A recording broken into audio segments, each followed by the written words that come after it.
Hi, everyone. Welcome to Office Hours. If you're in YouTube and you want to join the conversation, go to Mukana. But to get to Mukana, you have to go through Zoom. You'll see a link to Zoom, and then in Zoom, you'll see a link to Mukana. Then you can ask questions and be part of the chat. If you see this huge audience, this panel here, and you think that you could do better, you think that you know more than we do, or even as much as we do, or even maybe just almost as much as we do, then we'd love to have you. Please join the panel. The panel, we are slowly accumulating hundreds of years of experience, which we can then use to answer your questions and or at least discuss your questions. And it's very, very important for attendees, some of the attendees, to eventually become panelists and to share what you've learned and be part of that conversation. So we would love to have you join. The best time to come is 6 o'clock, between 6 and 6:30. We do the mic checks at 6:40. That is like the cutoff. When we start doing mic checks, we're not going to add anybody else to the panel. But if you want to come and see what it's like and talk to everybody and test your system, 6 to 6:30 Pacific Standard Time is a good time to do that. So we would love to have you come join us here on the panel. We have people from all over the world, generally represent most time zones. So it'd be great to have you add your knowledge to this group. If you are part of the attendees, we really depend on questions. This is a show that is driven by your questions. It's not a very complicated show. People will ask questions and then we will discuss them. So it's really, really, we don't have a bunch of stacked up questions or things that we decided to talk about if no one asks any questions. It'll just be a shorter show. So far, we don't have very many short shows, but we sometimes worry about it. And the way to keep us from worrying about that is for you to ask those questions early. So think about those questions between shows, write them down somewhere. I don't quite understand this. And then throw them in, lob them in the morning, and we'll discuss it, and we all get to learn together. If you want to share this with other people, you can, but don't use the link that you have. And the reason that you might want to share it is you might find someone who might find it useful. Also, as this group gets bigger, we get to do more fun things. So sharing it with your friends and having other people that are like you joining allows us to do cooler and better things as we grow in 2021. So it's just something to think about as you think about where to share it, but share it with good people. That's all I got to say. Anyway, that's it. I think that we're going to go ahead and jump into the questions. Remember, general questions for the first hour, and then we're going to switch to education. We'll open up between 7:50 and 7:55 for the educators. This is the one exception we make every week, is to have the educators jump in. Panel kind of shifts around a little bit, and we become a more education-driven panel when we talk about education in the second hour. If you have comments or questions for the second hour, make sure to tag them correctly. Okay, let's go ahead and jump into the questions, Guy. I think we've got a couple stacking up. All right, let's go for the first one. Christian Olivier asks, any chance to have a demo of lower third for Mukana Q&A? Yeah, let me see if I can pull that up here.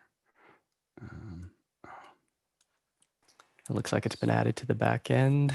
Yeah, let me. So it is there. Let's see here. It's not very complicated. It's not a, let's see here if I have. Oh, it is missing the button. It's missing the button. Yeah. So anyway, so we'll work on that. We took it out because we weren't using it, and then so the lower third tool is there, but we don't have the activation tool. So we'll get that in. Ask the question again tomorrow. I'm sure Chris is watching because I was just texting him, so it might even be done. I might be able to show it to you later in the way Chris works. He might just tell me to refresh the page and it'll all be there. But otherwise, we'll show it tomorrow. It's a really simple tool. There's not much to it. It's just you can choose. Let's see if I'll show you a little bit of the interface here. Let me. It's just a URL, so there's nothing more complicated about it. If we look at it here, if I share the screen here. So what we did is we have background color, themes, the container, user info, the comment itself, so there's all the basic things that we need to do to adjust that lower third. So that's how we, that's kind of a heads up display for how that works. So you have a lot of control over how it looks, in that area. And then it just plays that graphic over black or green or whatever you want. I tend to use black, but you can use whatever else you want. Go ahead, Mickey. Yeah, so like in this situation with how Mukana is right now for office hours, does it lay over on top of the YouTube window or? Yeah, it wouldn't. It doesn't really work. The reason we're not using it here is because it doesn't really work inside the system that we're using. So, as there was a big piece of what we needed to do was have participants be able to see 1080p. And the reason for that is so that I can have your output go into another computer that's going to go out into a elemental link, which then goes to AWS, which then goes to where all the different platforms that we want to go to. But inside of that, I can now add, in between that, I could add a switcher and add graphics and play out and all kinds of other things that I might want to do. So, so that's kind of the we need to add a switcher somewhere in there to be able to add that lower third. So it wouldn't work for what we're doing right now, but it's where we're going. Go ahead, Nikki. So the idea is kind of like how the Facebook graphics thing that the guy showed us a couple of days ago works. Like a web page, you can screen scrape that, do a Luma or chroma Yeah, key I think on that it, theirs and is a little bit more advanced than what we're doing, mostly because they think it's more important than I do. so, so they have a lot of bits and pieces. Ours is more flexible in some cases. Theirs is got more a richer feature set. I think it actually does do some kind of alpha channel, which ours doesn't do. I mean, we've thought about doing alpha channels. We just don't have a lot of places where we needed them. Like I will admit graphics for me are very utilitarian. I've done lots and lots of graphics for over 30 years for multiple broadcasts and all kinds of other things. And my general opinion is we use too many of them, and they're a distraction from what we're doing. And then I feel like we should only use them when we need them. Like when it makes a difference to use those graphics, and then keep them simple and keep them in the background, not try to add too much to it. I think that that's a vestige of the past, is to do tons of that. But we get good at them, and I still do them for clients because people still want sweepers and opens and those types of things. And I do like in super sources to have kind of a design for those things. But for lower thirds, usually what I want is just something that shows you who said it and have it look relatively nice and kind of in its little space. But I don't need it to be. I think that people who create, I find that animated, in my opinion, animated lower thirds are like the lens flare of uh, TV graphics.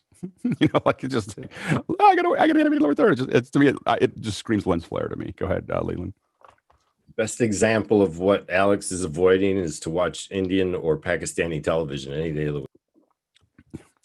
It's there's a lot of places where people add production value. And I'm not trying to offend anyone with that comment. It's just But you might have. The way they broadcast, and it's So- just it's very boisterous the way they present their graphical content. It's all over the place, and it's hard to follow if you don't even recognize the language characters. So there's almost no way to really realize what they're putting on the screen. It's a different approach to it. It gets people's attention, and so. But I find it to be Japanese content tends to be pretty heavy on graphics and sharpening, and so I think that those are things. But I think even in the United States, we have all these rolling graphics and everything else. It's kind of hard to keep track of. I'm more interested in figuring out from our perspective how do we create graphics, or how do we create information that you need outside of the frame. So that's why Mukana Desktop is the beginning of that process, because we actually found that to be more interesting. So if I'm a person that just wants to watch the conversation, I go full screen. I don't have to. So again, why Mukana exists in a mobile app with no video is so that you can go full screen on the show, and you can actually continue to interact without having to deal with it. So when you don't want to look at all of that, it can just be nice and simple. And when you want to look at it, you can, and that's so I'm trying to move more towards what I would consider next generation, which is that we're not trying to put all of it into the screen. So we have a lower thirds tool, but the reason we took it out is we don't use it that much. And again, I think that it's needed to have it, and we actually get paid to add it, for shows. But I think the next generation is that we have all of that graphics, that whole graphics layer is sitting inside of the app, or it's basically not in the aperture. The aperture stays clean. That's what I'm, that's where I think the future is going. Next question. Next one's coming in from Queens. My elderly and ailing father teaches courses on Zoom. With his current situation, it is less easy for him to go into his office in the house to teach. I got him set up with an iPad Pro. Is it possible to set up iOS Zoom to show all participants in the gallery view? He needs to see everyone at once. I don't know how many people you can see in. I don't even know if you can use does gallery work in the iPad? It does, but I don't know if you see more than 25. TJ? Yeah, it's like a dozen or something like that. It doesn't show nearly the full panel if you have a lot of participants. Yeah. Jeffrey? Yeah, I would suggest getting, something with a touch screen like a Surface instead of using the iPad, and then you can have the full gallery view if you have a good screen. Yeah, I don't want to say that you should spend more money, but I would lean towards a Mac Mini. Will give you an enormous number of tools that you can use that will make it way better than an iPad. Like it'll just be a much simpler experience. I mean, a simpler, more powerful experience. The iOS apps are pretty, in my opinion, pretty limited, as far as what they can do. I mean, you're happy that you're there. but they're not everything other than the desktop apps are a pretty limited experience of Zoom. Go ahead, Mickey.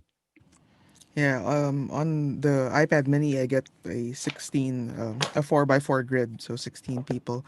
Yeah. But yeah, a Mac Mini would actually come out cheaper than an iPad Pro, depending on what iPad what Pro, you yeah. got. Yeah. I mean, if you've already gotten it, that's an issue. But if you only got it 14 days ago or less than 14 days ago for Christmas, if I was going to lean on something that I was going to use, regardless of the complexities of it, I would highly recommend a Mac Mini for what you're doing. If you're really trying to use it for work or do something over an iPad as your general purpose use there. Go ahead, Sky. Well, again, I love the iPad, but the concept is it's a complete contained unit. You've got a keyboard and a monitor. So that's where the Mini, you would still need to add on these additional ancillary external pieces unless you already have those, which you might. It's just that as soon as if you say things like I want to see everybody, you're not going to do that on a Mini, on a Mac, on an iPad. Yeah. I'm queuing off on questions that mean that, hey, you're never going to be able to you cannot get there from here. You must first go through Atlanta. If anyone knows what that reference is. Anyway, Peter. Well, I think I mentioned the other day, I actually have one of those older Logitech conference room cams hooked up to a Mac Mini in my family room, so I can talk to my kids in relative comfort. Mm-hmm. And yeah, the Mac Mini gives me, it's amazing to play the games I can play with them with that. And I don't mean games as in gaming, I mean having fun with them because of all the power of the Mac Mini sitting behind it. Right. Yeah, it's my favorite. I have to admit, my favorite Apple tool is the Mac Mini. It's just I bought so many of them, and I've got 4 of them sitting right here next to me. Yeah, you just use it all the time. By the way, you're on Wi-Fi. I was on Wi-Fi. I'm no longer on Wi-Fi. Next question. Next one is from Joshua Fingold in New York. Yesterday, there was a discussion on setting up a Zoom meeting in the cloud /AWS. Why would you want to do this instead of setting a normal Zoom message link? I don't know if the link means any, but the question, I guess the question is, why would you want to put Zoom meetings in the cloud? And so a lot of us have been doing it or experimenting with it, and a couple of us have been doing it at a very large scale. There does get to a point where you have a lot of power by keeping it all in hardware, and then it gets to a point where the complexity of managing it in one place becomes unsustainable. So, and the best person to answer this would be someone like Grant or Jeff Keithley. But when you start getting into, we want to manage 20 or 30 or 40 or 50 or 100 rooms at one time, having 100 computers and the bandwidth to support 100 computers is not trivial. And now you're basically basing all of your entire show. And why do you need all those rooms? Well, the reason that you need those rooms is because, the primary reason is because Zoom limits the number of breakout rooms, number of breakouts to, you can't really define things. Things get really hard to deal with over 200. So what people do is they think in multiples of 200 in Zoom. So if Zoom took that restriction off, I imagine we'd have a lot less rooms and there'd be a lot less other things. But with the restriction of 20 per room, you start getting into this thing where, oh, I want 20,000 people. I need 40 rooms, or something like that, or 100 rooms or something like that. 20,000 people might need 100 rooms to support, where I can break them all out into small things. You also, having all that production in the cloud means that any bandwidth that goes out, someone else could jump in and just take over your show, in that process. Go ahead, Guy. And then John. Yeah, to me, that's the biggest thing, especially for play out. The reason why I did this was Zach, one of the guys that's normally on here, needed to play out an hour-long play out. And that to me, it's like you're crossing your fingers that nothing goes wrong. And so I took his question, fired up an instance. So basically, to make it simple, an instance is just Windows running up in the cloud. So I opened up Windows, installed Zoom, installed vMix, and then linked the two together. And I was able to play out a video from vMix into this meeting.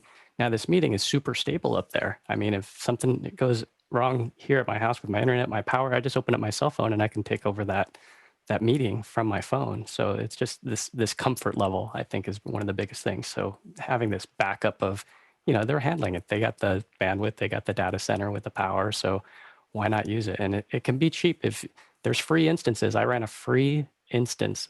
It's called a micro instance with Zoom. So you can launch Zoom in a Zoom meeting on a Windows instance up in the cloud for free. Yeah. Go ahead, John, and then Leland.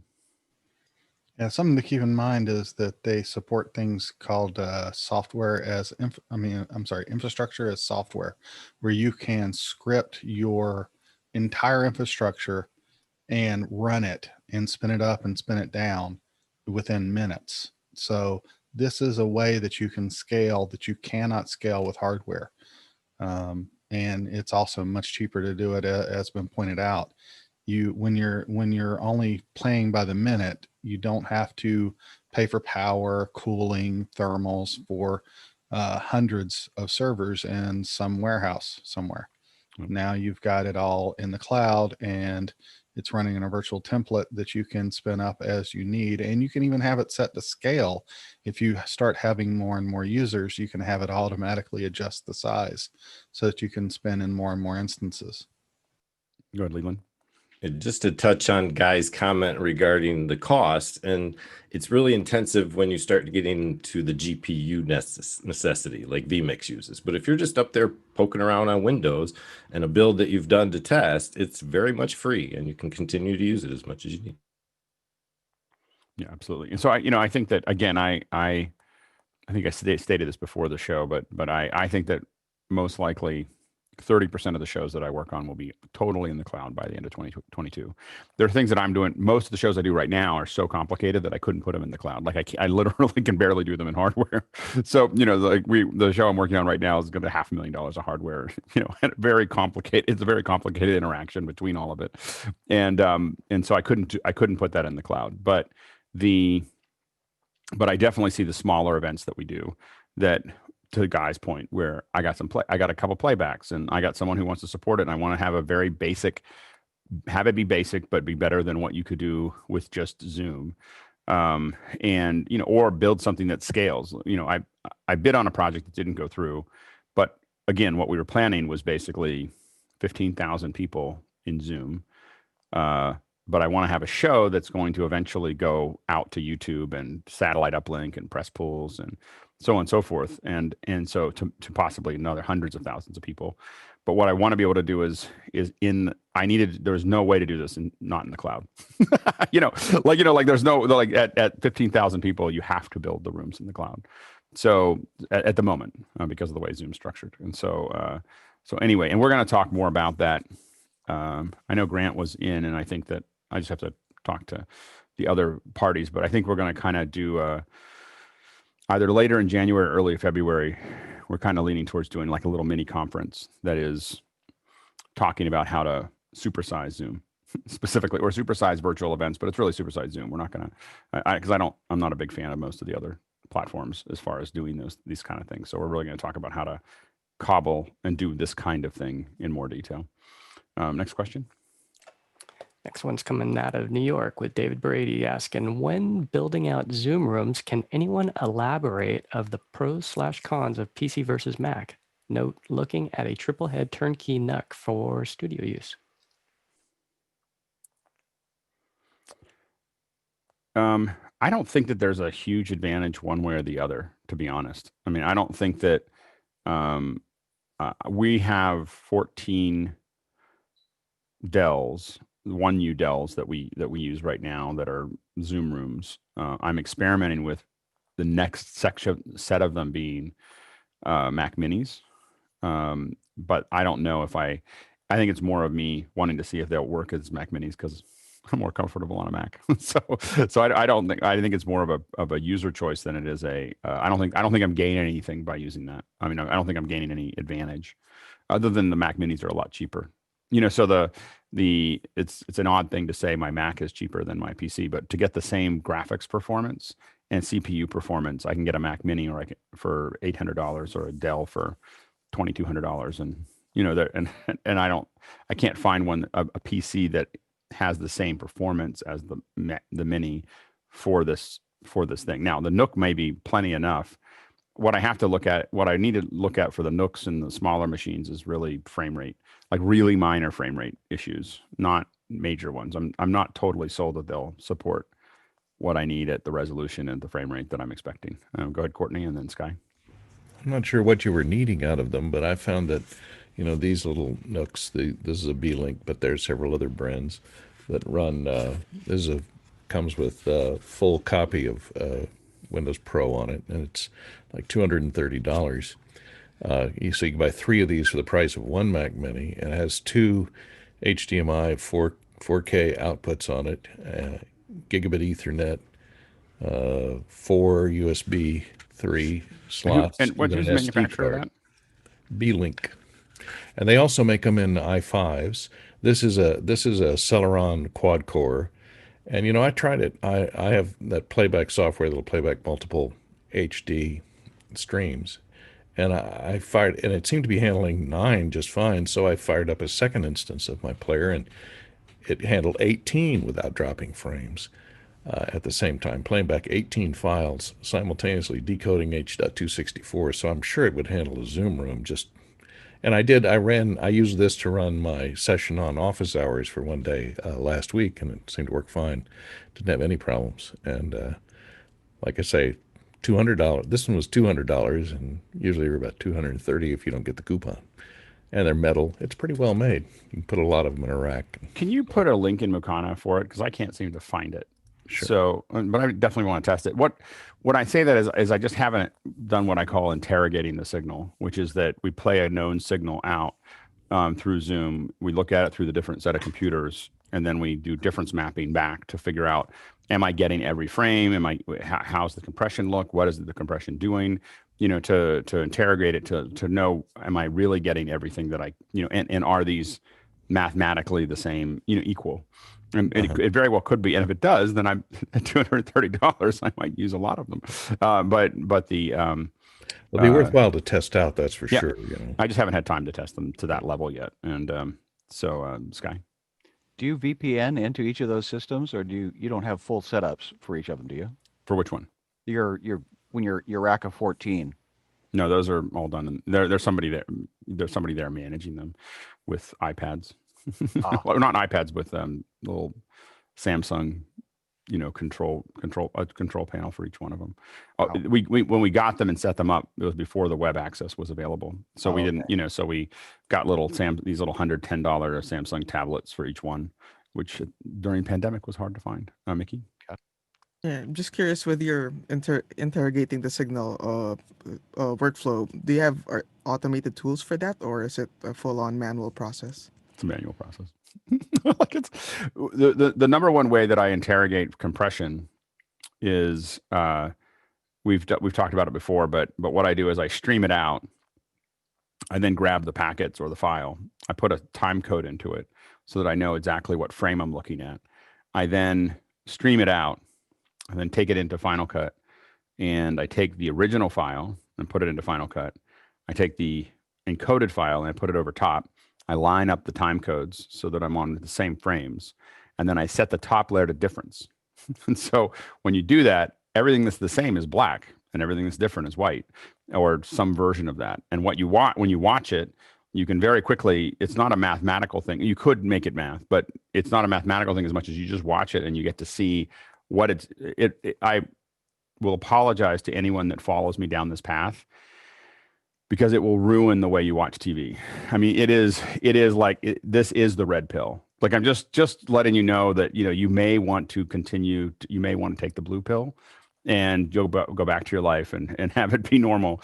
The red pill is, you take any encoded piece of that you've encoded or somebody else has encoded or whatever. If you have the source plate and you compare it to and you do this difference mapping, you will see compression. And once you see the compression, you will not be able to unsee it.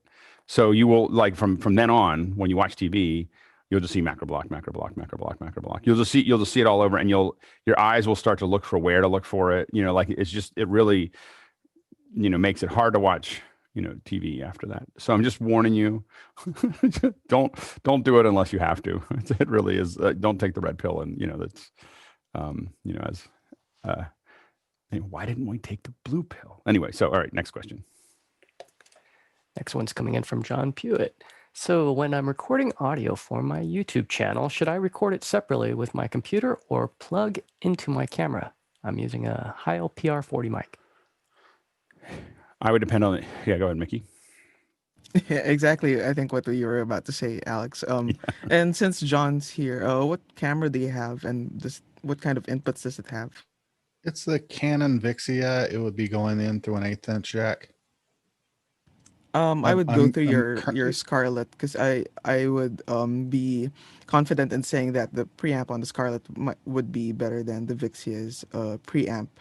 And although with that kind of setup, though, I would not do super long takes. Maybe cap it at 10 or 15 minutes, because a camera like a Vixia wouldn't have good gen lock in it, so it might drift over longer takes.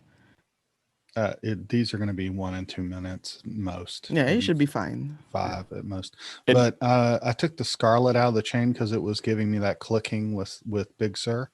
So I'm going to the A10 Mini. Does that change your answer?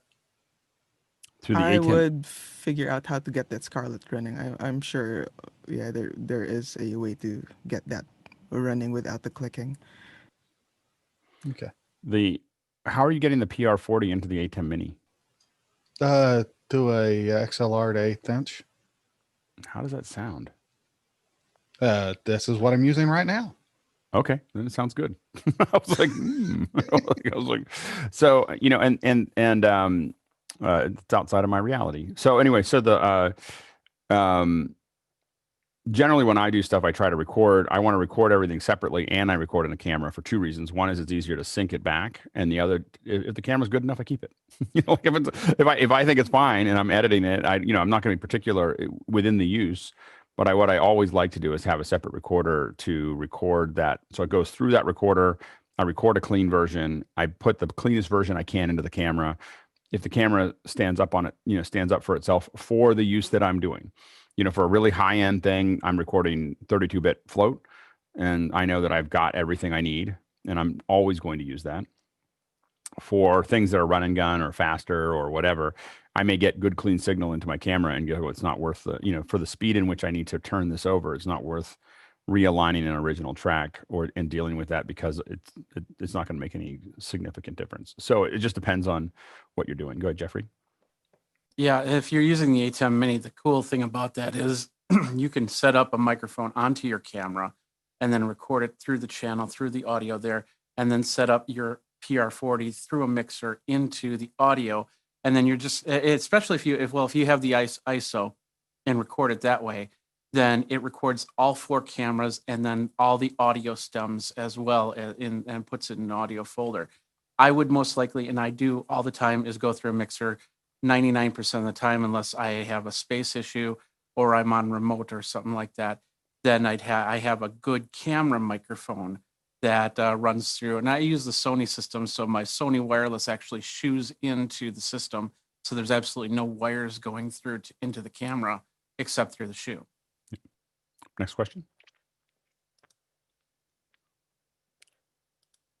Cut guy off guard. Sorry about that. Next one's coming in from Ray Franklin. I have a client that needs an hour for remote person event with a vMix type session, limited graphics, and a few video roll-ins. What is the range for a half-day rate for this service?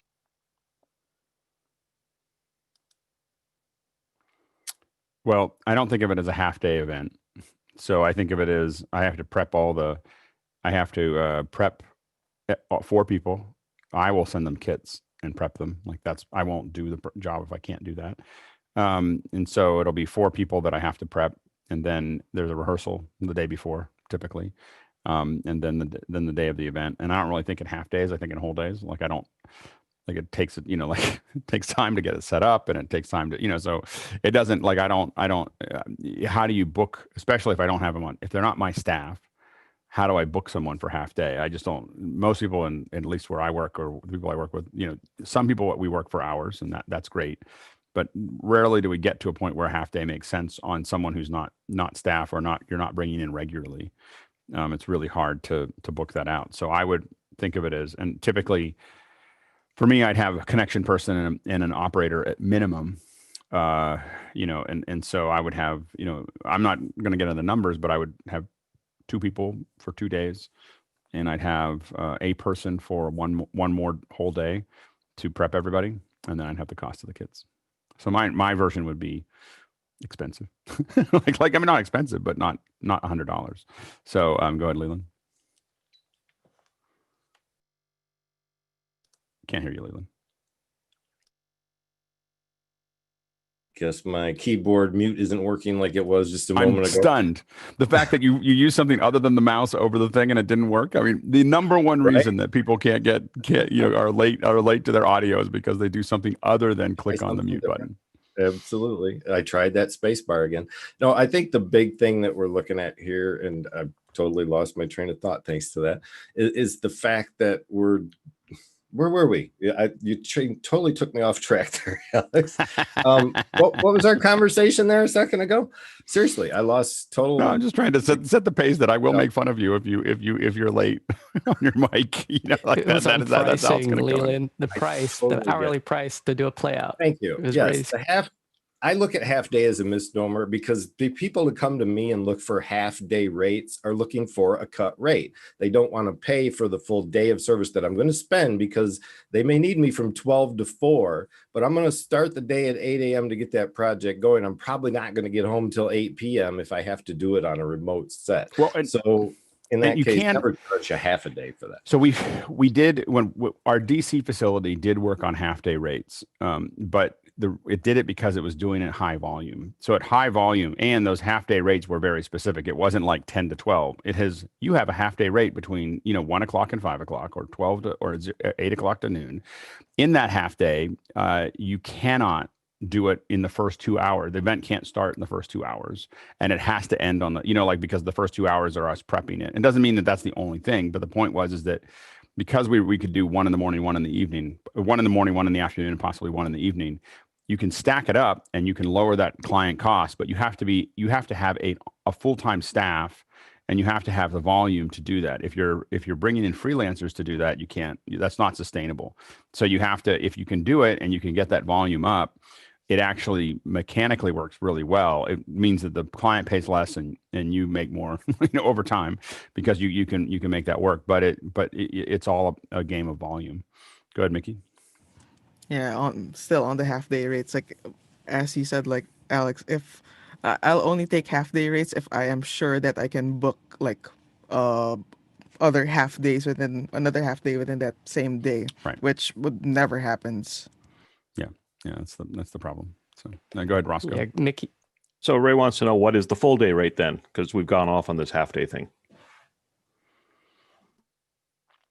I'm not going to get into the number. I don't want to get into numbers on a YouTube event.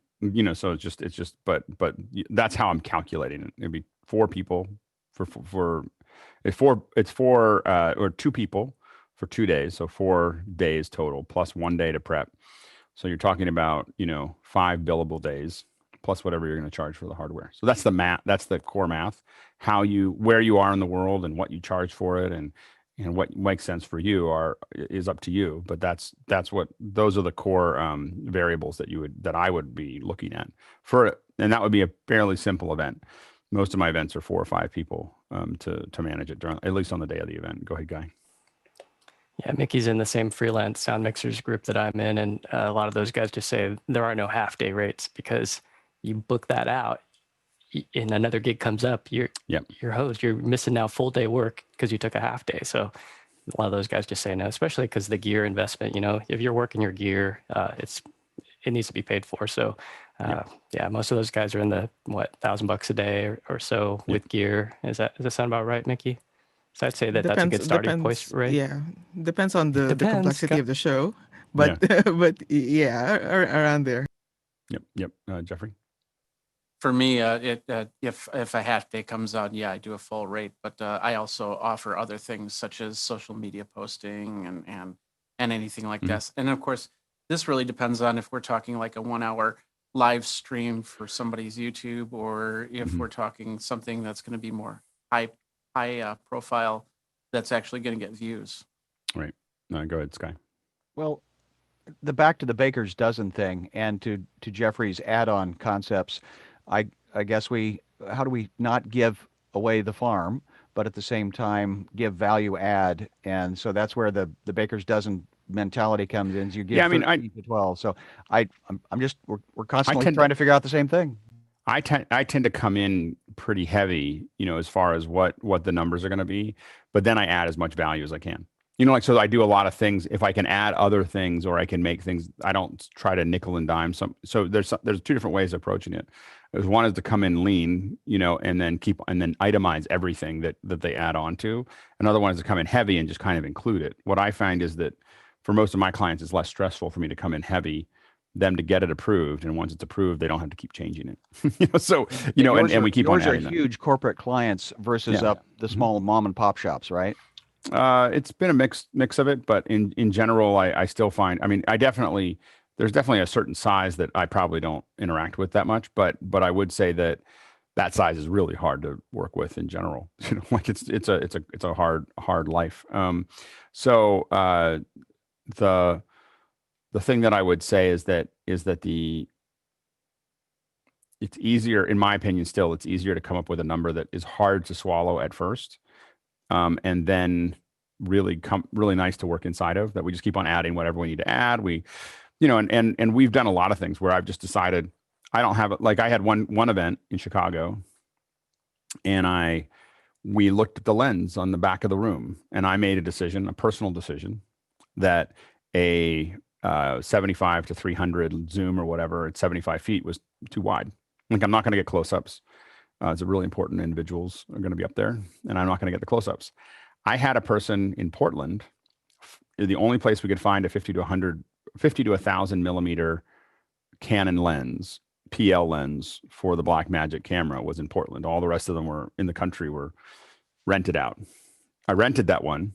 I put a person on a plane, flew them in, got them there the morning of the event, had them put it on. We put it on and got it all set up, and had a great show. If I had asked my client to spend an extra $3,000 for something that they can't really see the difference in, they would have said no, but it wouldn't have been a great show. Like it really would have taken of the feel out of the show.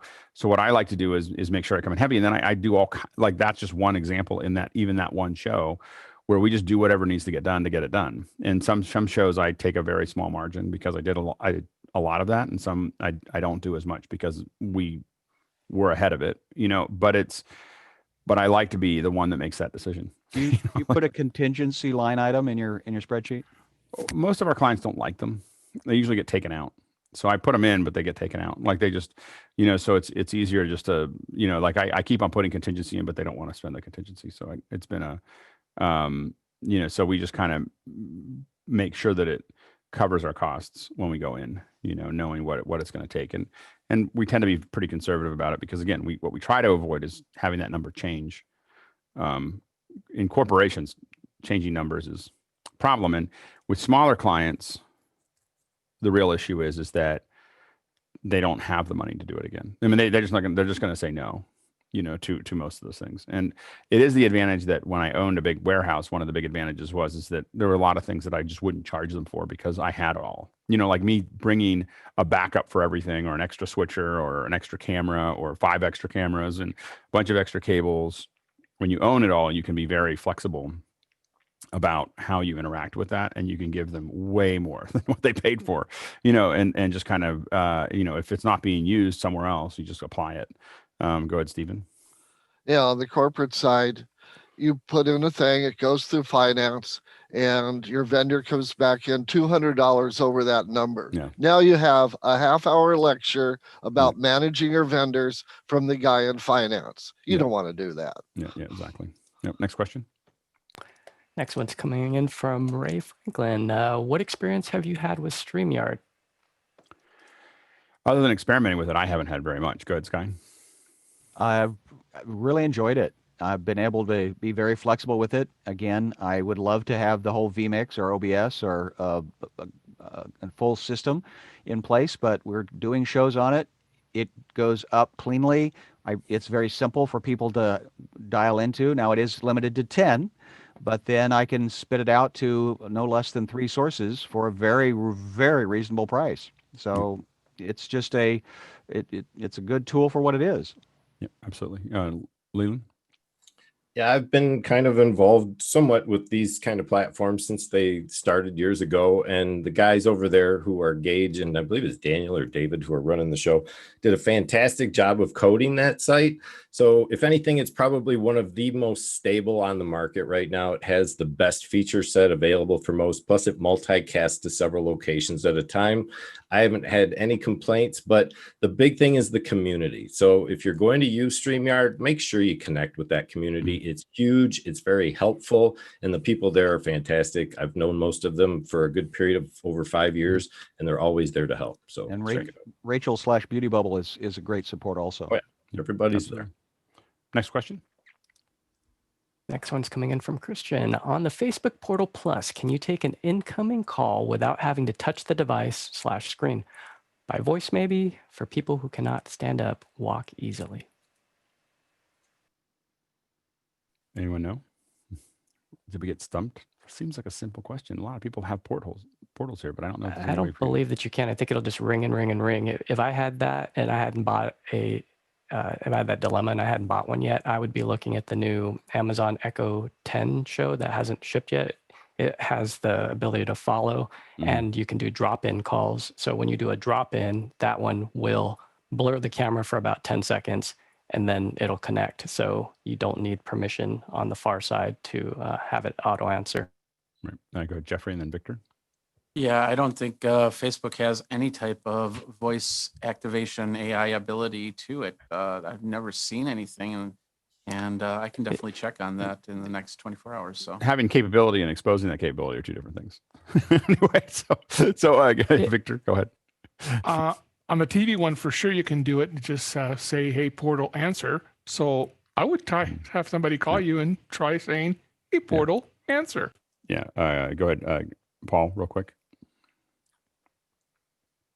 Yeah. Like what Guy said, the Facebook device, the Echo, that's the best. You just drop in. You just say, "Drop in my country house," or "Drop in condo," or whatever, and it'll just boom, you're there. They don't even have to answer. Next question. Next one's coming in from Victor Cahiao. Noob question. How do I put a fade at the beginning or end of a generator in FCP? An end of a generator? You should be able to use a filter that's fade to color. Have you tried to do that? There's a filter in Final Cut that's a transition, actually, that's called fade to color. And you just put it on top of any clip you roll it over that, and it should fade to that color or fade either in or out of that color to it. I mean, I usually use it for fade to black.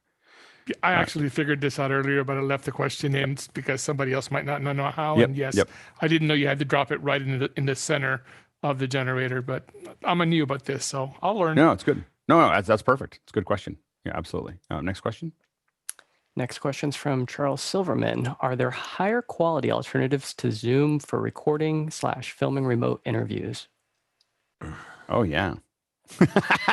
You didn't set an upper limit to that. I just want to make sure you're clear. There's a lot of higher end versions of Zoom to do this. It's just they can scale really fast. Go ahead, Leland. Just one I'm going to mention, and I've probably mentioned in the past, is lifesize.com, which operates in 4K if using the correct equipment, preferably probably their own, but it is a platform out there that performs at a little higher resolution. Yeah, and it depends on how much interactivity you need. So Zoom tends to run at a very low latency, which it gives you 1080p. You may see a couple little dropouts because of that. That's kind of the nature of the process of having that low latency. So if you want a lot of back and forth, if you're just asking questions and someone's responding, there's a couple things you can do. One is you can double end. You get them to record something locally as well as talking to you over Zoom, and then send you the file. You can also use.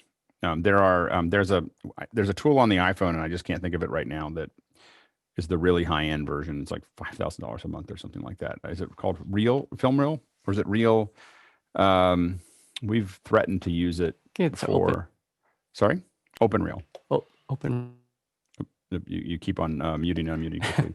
I believe that it is called Open Reel. Yeah, Open Reel is one that a lot of folks are using to do that kind of thing.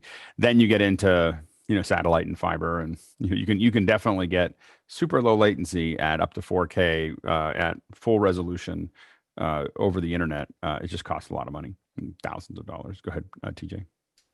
Would it make sense to do a double end record, but use Zoom as your conversation piece? But since each one is recording separately, Zoom gets you that super low latency. No, that's how we do it. So we do that a lot. And we the most recent one we did, we're having that interaction, and it's over Zoom. The person that we're interviewing is being recorded in 6K log, from a Blackmagic 6K. Their audio is being recorded 32-bit float in a mix pre, and we're having a low latency conversation. And then we get you just got to make sure you know how you're going to get that file back. It's a big file, so a little conversation is 1 terabyte of information. So, but you can, that's the biggest scale that we've done so far. And the quality, I think, turned out pretty well, as far as, what we got out of it, for the fact that we didn't put a single person on the ground. So I think that is where you can go with it. So double ending is going to be the highest quality always, or almost always is going to be a double end, which means that you're recording on both ends, and then you just use Zoom or phone or whatever to do the interaction. You don't even need to have video. You can literally, if you frame it up, you can literally take it over the phone and make it work. Next question. Next one's coming in from Brooklyn, Mark Harder. Good morning and Happy New Year, everyone. As I prep my rig to appear on the panel, I have a Blackmagic Ultra Studio mini recorder with a Thunderbolt output, which I normally plug into a MacBook Pro with a Thunderbolt 2 square connector.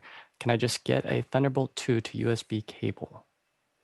There's actually a little converter. I don't think I have it within arm's reach, but it's actually a Thunderbolt to Thunderbolt. It's not a Thunderbolt to USB-C, but it is that form factor to that form factor. Go ahead, Mickey. Yeah, I'm connecting right now to my interface using a Thunderbolt 2 to Thunderbolt 3 adapter from Apple. So yeah, my interface, the interface I'm on right now, I'm connecting via Thunderbolt 2, and my MacBook Pro is Thunderbolt 3. Yep. Next question. Next one's coming in from Ray. Let's see, did that actually work? I found, by the way, Alex, I found you got to be in locked queues for the got it. Out to the 1/3 pop-up. Yeah, so I just tested it. So we'll talk to Chris about that. Yeah, go ahead. Okay. So we're going for revised question. What was the Ray's revised question says, so what's the difference between the App Store and the version direct of Blackmagic DaVinci? Don't buy the app version. Do not buy the App Store version. I don't know why it's still there. It is limited to what you can do inside the sandbox, and there are features that are not in it. So the app version, the Mac App Store version of Resolve, is something you should not invest in. The only place that you can buy it where you can get it online is Toolfarm, that I know of. So they'll send you the key. So if it might take them 12 to 24 hours to do it, but you can pay $300 to Toolfarm, and they'll send you not the physical key, but the code that you need to install it. But you need to buy that. Don't use the use the Mac App Store version. Go ahead, Sky. And don't lose that key. They're pretty adamant about not giving it back. I happen to have lost it, and it took me a lot of hoops. And they were. Did you buy it from Tool Farm? No, from Resolve. Oh, yeah. I mean, So straight from Blackmagic, but I circumstantially swapped computers, and there was but I got it. It's working. They're great, but don't lose it. We have lost it and been able to go back to Tool Farm and get it. so that's the advantage of buying from a third party instead of directly. So, but Tool Farm is where we've done it in the past. Next question. Next one's coming in from Larry Tang in Concord. Lower thirds was discussed earlier. What is Alex's take on all the virtual studio sets that people are using on vMix with multiple pips? So many people are trying to do these crazy virtual sets. So I've been building virtual sets for 20 years. So I want to put that in perspective. Lots of virtual sets at lots of, my opinion is the same with virtual backgrounds. If you can crush it, like knock it all the way out of the park, then they provide a huge opportunity to do something. Otherwise they look weird and cheap. And so I think that that's the issue, is that, and it is not impossible to not look weird and cheap, but it's really hard. So Stipe is one that's kind of working down that path. That's an Unreal Engine backup with camera match moving and green screen and everything else. And I think it looks pretty good. I've done virtual keynotes over 10 years ago, 12 years ago. We did virtual keynotes with people in front of green screens, but we were shooting 444 footage in a very limited experience, and I can try to find some of that stuff for you guys to show you some of the bits and pieces of what we've done with virtual sets. But in general, I find them to not look great. I think that you have to match, again, you have to match the focal length, you have to match the lighting, you have to get a good key. These are all things that if you don't get them, I wouldn't touch it with and I think that most people that we see doing them do not do those things. They don't match the focal length, they don't match the camera position, they don't match the color, those pieces there.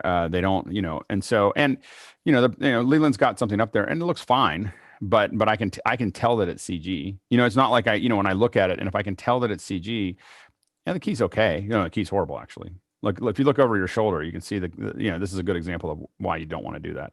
So Leland's got a grab, but if you look at his edge, along there, you're going to see all that rattling that's going on. And overall, even if that edge wasn't falling apart, you're going to see either sizzling along that edge or a smooth edge. And Leland is a much more keyable person than most of us because he has less friction on his scalp, and so that lack of friction makes it easier to key. But a lot of us aren't like that, and we have hair, and when that hair looks smooth, we don't look as good. And so I think I'll come back to, I just really think it's important to have an authentic conversation. I don't think we need all the artifices that we're talking about here. I mean, I think that's fundamentally what hooks us, what has people coming here every day, is not, production value. There is production value. The production value is really good video and good audio and a good conversation and a good group of people to hang out with. That turns out to be pretty valuable.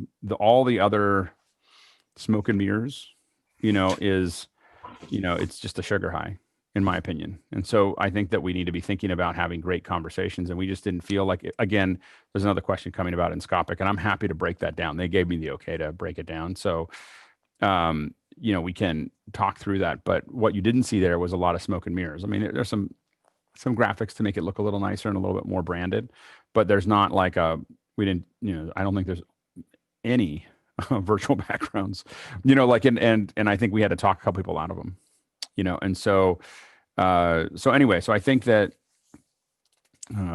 again, the problem I have with like Skype or Stipe and other ones is that the problem for me in Unreal, I'm going to ruin your viewing experience again. In Unreal virtual sets, when the polygonal count, when the polygons are too long, they alias. And so you see this, and I can see the sizzling along the edges all the time.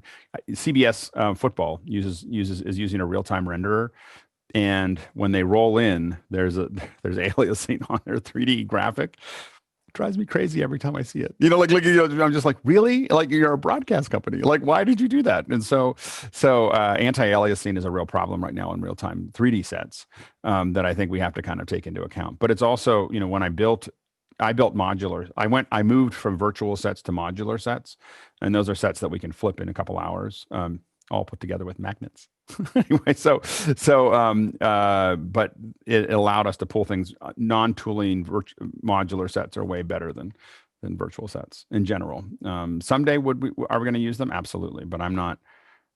I think that people are trying to add production value in the wrong places. So I'm going to get off my soapbox and go to the next question. Next one's coming in from Paul Wallace, and it looks like it's 4 questions packed into one. Nice work there, Paul. Alex, can you go into more detail on the Inscopix Decode Summit? Is this the most shining example of your work? And what is the best virtual event you've ever done? What is the best virtual event that you've ever heard about? So Inscopix is it was good. It's a good virtual event. It's not. I wouldn't consider it. I don't even think I'd put it probably in the top 10 of things that we've ever done.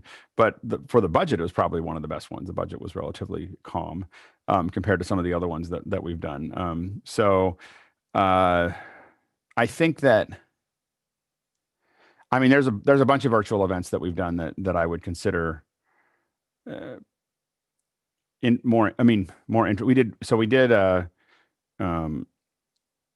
did an event. I'm just trying to think of the ones that I would be the most. We did an event with Obama with we had 3 different hangouts full of people. So I think it was like 18 participants in different parts of the country, and we had to jump from one hangout to another. And he would interact with them. So he's in the White House, and we had a master control that was feeding all that back into the White House. And so you have a crew we have a crew of 2 at every person's house to make sure that the connections are working, and that we have comms into the house, and we have all the bits and pieces. And then we have 3 different hangouts that are all there that we're switching between. We're feeding that into a teleprompter in the Roosevelt room in the West Wing. And so the president is sitting there having that discussion. He just sees a teleprompter. It's a relatively small crew that was for that one. It was like 2 or 3 people that were in the Roosevelt room, but there was a whole master control with 10 or 12 people that are running all of that. But then we had comms and talk back to every location. We're cutting between all of those with graphics and roll-ins and process and, everything else. And that was a pretty intense event, and then, ones that would be, up there. We did one with the Pope we've done a couple in the synod with schools, so classrooms around the world having a direct conversation with the Pope. And in that case, we were dealing with languaging as well. So we're translating, you have to translate, not all the schools speak Spanish, and the Pope speaks Spanish. And so how do you deal with all the translation? And then how do you package that up and put it on YouTube? And how do you add all the translations to all of that? And inside of a system that isn't built for that. And then we did one from the space station with classrooms as well as a couple different, we've done a couple with the space station, which are exciting. Because you're talking to space, but every time we did it with NASA, we were able to improve the pipeline to reduce latency and figure things out and make it smoother for everybody. So that, I think that those are, and then I've talked about the one where we did one with this historical, that was a really cool virtual event. And then, we did about, I can't get into too much detail of it, but we did about 100 events over the summer and fall that were pretty intense. like that were probably many of them were 4 or 5 times the production complexity of what the Inscopix one was, and that we were doing a couple of those a week. So that was that was a pretty common. That's what that whole system was set up for, and it was running. We were running probably 3 to 5 events a week that were again, at least 4 or 5 times more complex than Inscopix. So anyway, Roscoe. Yeah, your choice to put Jewel at the very end. Just to button it all up. Not your choice. Not our choice. That's their run a show. So the we didn't have any control over the run a show. We just made sure that it worked. Through that. So and it was a great company to work with. Like they just got it. They had what they needed to do. They were clear of what that was. They gave us the control. It's just one of those things where they gave us the control that we needed to be successful. They took on what we needed to do to make that work. They were willing to rehearse. They cared about it. They worried about it. They, and there was a lot of ideas that got, that went different directions. Anyway, Mickey and then Paul, and then we'll keep going. On most of your shows, do you typically create or suggest the run of show, or is that usually a client thing? Generally, it's a client thing. There are clients that will hand off. Generally, the client knows what they want in that sense. Clients that let us do the run of show often benefit from our experience, like of what to do, and we'll try to guide things in places that we think, hey, this is hard. And so we've definitely had collaborative efforts with some of our clients of making small adjustments, because there's little things that we say that we'll bring up, like, hey, we need a spacer here, like we need something here so that we can make a transition. So that we'll make fine adjustments from a technical perspective on how to make sure that the run of show runs smoothly and doesn't get us up against a sharp edge in the live production. And then we have had clients that just hand it to us, like, hey, we want to do a show. Like for some of the White House events that we did, we got to a point with the client where they said, what would you do? And we designed the buckets of what we would do. Then they filled in all the content, but we said, we'll do it this way, and we'll roll this in, and we'll do this. Like one of the ones we did in the East Room there, we built sets that were on rollers with lights and everything. And so all the president had to do was stand up, and we would throw to a roll in and move one set out and move the other set in, so the first year the president moved along, went from set to set to set. And then we said, yeah, it's too much walking. It was complicated technically. We're like, let's just build all the quality into one area and then just move the sets. We just need 90 seconds to move one out and move the next one in. And so we designed both kind of the flows of both of those. But then the client filled it in with all the stuff that they wanted. So we just designed how it would work. Go ahead, Paul. Yeah, like Guy said, it was a 4-part question. And I can't even remember the other 3 questions except for one, which is what is the best or several of the best virtual events, period, including yours, just all-time greatest virtual events?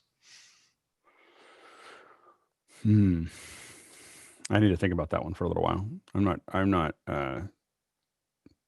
not sure. I mean, I think of mine, and then I don't see a lot of other virtual events that I go, wow, that was great. I don't, I have to admit, and even mine, I'll tell you that, like, there's a whole bunch of things I didn't like about any show I've done. I don't know if we've gotten to a point where we've made great virtual events. Maybe Live Aid. Live Aid was a good virtual event. It's a little bit of a hybrid. All right, next question. We're going to cut through these pretty quickly because we're going heavy into our education hour, but we'll run heavy on that too. Go ahead. Greg Gibson in Washington, D.C. Listening to the discussion about day rates and contracts, do you include a cancellation fee or policy? Cancellation fees became a big issue in the pandemic. Also, what about payment terms? Are you getting a portion up front? We usually have cancellation fees, and they depend on when you cancel. How far ahead you cancel is a percentage of it. Usually there's some version of a 25 to 30% upfront that's non-refundable, and then after that is when you cancel. Go ahead, Nikki. Yeah, definitely. As Alex mentioned, cancellation fee, and that the amount varies depending on when they cancel. And in terms of upfront payment or advance payment, for me, like if it's a foreign client, definitely down payment, and especially if I've never worked with them before, because it's gonna be quite tough to chase down someone who's halfway across the globe. But yeah, and say if it's a longer term project wherein say we're shooting for 90 days or longer, then we have payment terms that usually lands every 30 days, just so that we can pay the people and also all the associated costs with getting the work done. Without an MSA, we're pretty. I tend to lean pretty heavy towards being paid almost all up front, if not completely up front by the time the live event occurs. So if I don't have a master service agreement, you're going to need to pay it all up front. like I'm not, I'm not going to come chasing after you. So MSA, we generally have MSAs with everybody because of that. But I tend to be pretty rough about it. And then in LA, for most LA projects, there's no MSA that will protect you from me wanting all my money up front. so like that just sends me my it just takes a lot of the stress out of my life. Anyway, next question. Next one's coming in from Vincent Alvarez in Bellingham, Washington. Need to get replacement ear pads for my headset. It's an AKG 240. I wear them all day. Should I get leather, pleather, vinyl, felt, memory foam? Yeah, go ahead, Sky. I replaced the standard Sony ones, and I went ahead and went with the leather because that's what I was used to. But again, I like the new Bose does have that kind of a felt feel. So, but again, they're the noise canceling version, so you want that, that additional whatever comfortable and won't make your head sweat. Next question. Oh, Mickey, go ahead, and then we'll go to the next question. I'm trying to burn through these a little quick, so try to answer succinctly. Yeah, I would, if you always use the same AKGs, I would just buy every single option, try them out, and stick to one, and that's what you keep on buying for the next number of decades. Yep. Next question. Next one's from Hasmuk. My Zoom meetings and Zoom rooms accounts are in the same user account. When adding external contacts in the Zoom app, they are in the drop-down list of external contacts. Only my named room is a contact under Zoom room contacts. How do you send invites, add external contacts to my Zoom room? I don't know if I have that answer. I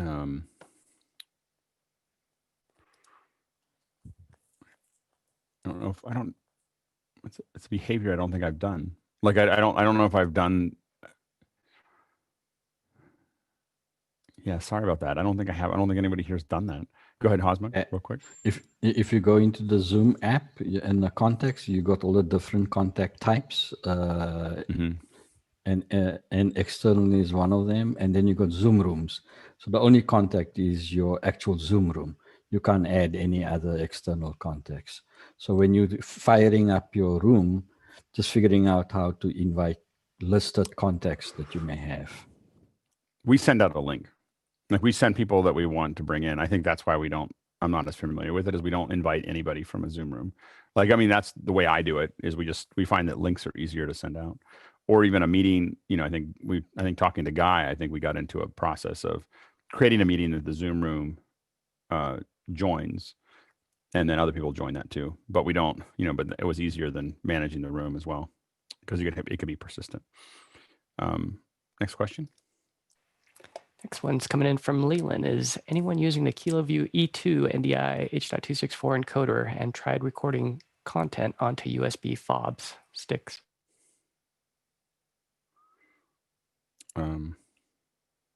I'll kind of elaborate on what I'm dealing with here pretty quickly, because we're trying to get through this. Yes, the E2 has two USB ports and a TS card port that you can record with just by plugging the USB into the box. It automatically starts to record. What I found is that if you try to format one of those fobs, it's usually on an EFAT type of format rather than NTSC, and it doesn't work that way. So I formatted it as NTSC and got it to record, but the recording I got was very broken up as far as pixelation and stuff went. So I wanted to know if anyone else is experiencing that same thing. If you have a Kilo E2, let's get together and we'll see if we can figure this out. Yeah, no, absolutely. Next question.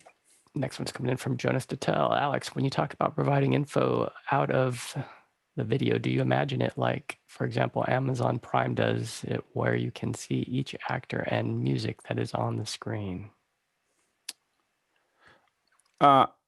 It's more of a, I get what you're saying. This is me talking about the fact that I don't like a lot of graphics over top of the screen.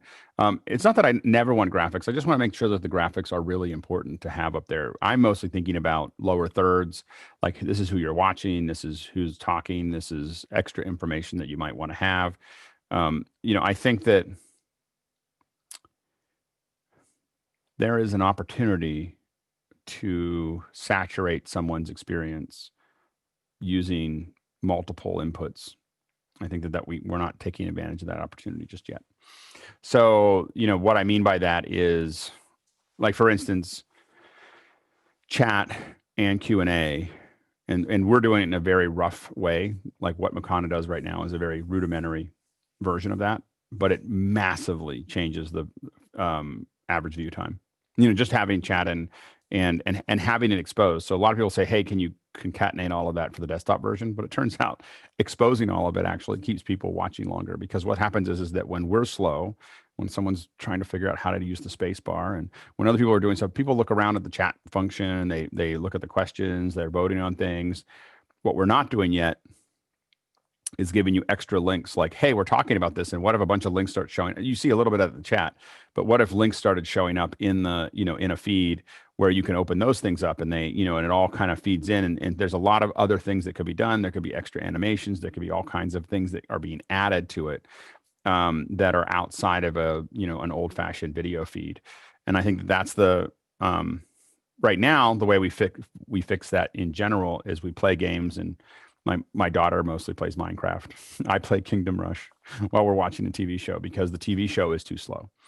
Like, the reason people do that is because like, again, if you look at Connections, made 40 years ago, my kids don't do anything when Connections on. They just sit there and try to keep up, like with what's there.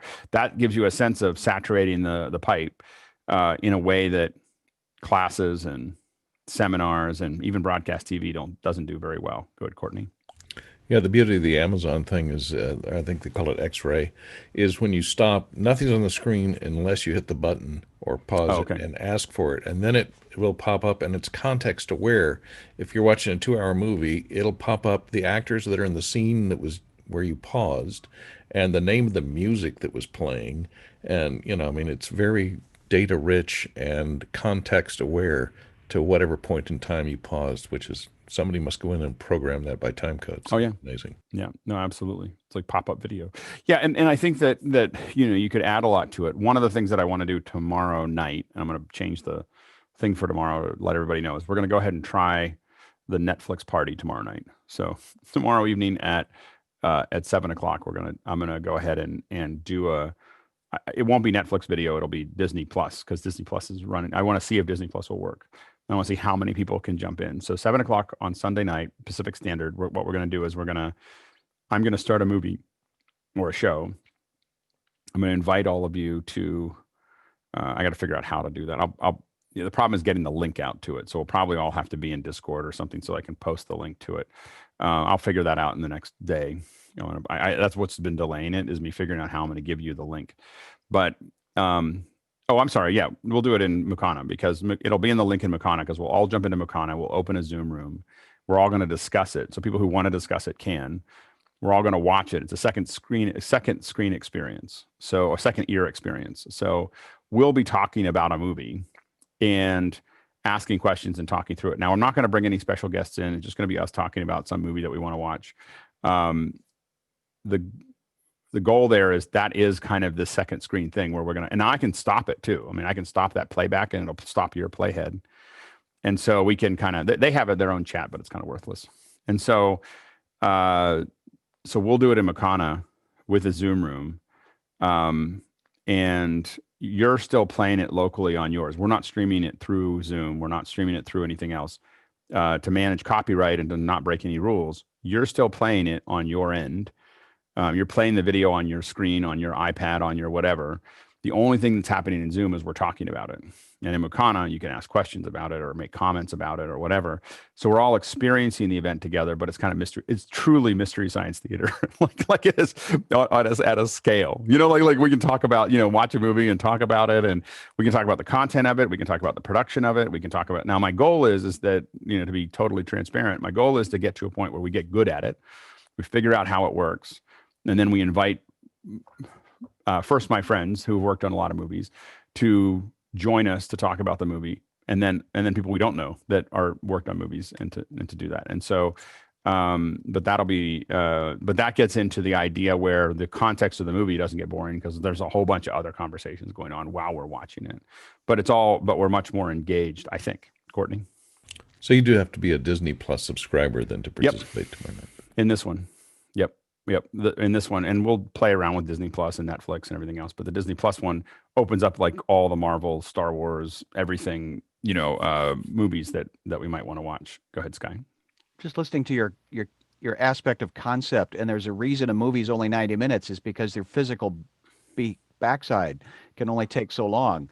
And so also the attention of good music or good film is that it has rise and fall. And so it allows that breathing space in between. So to have a constant, decibel level is not sustainable in the human perception, or is it?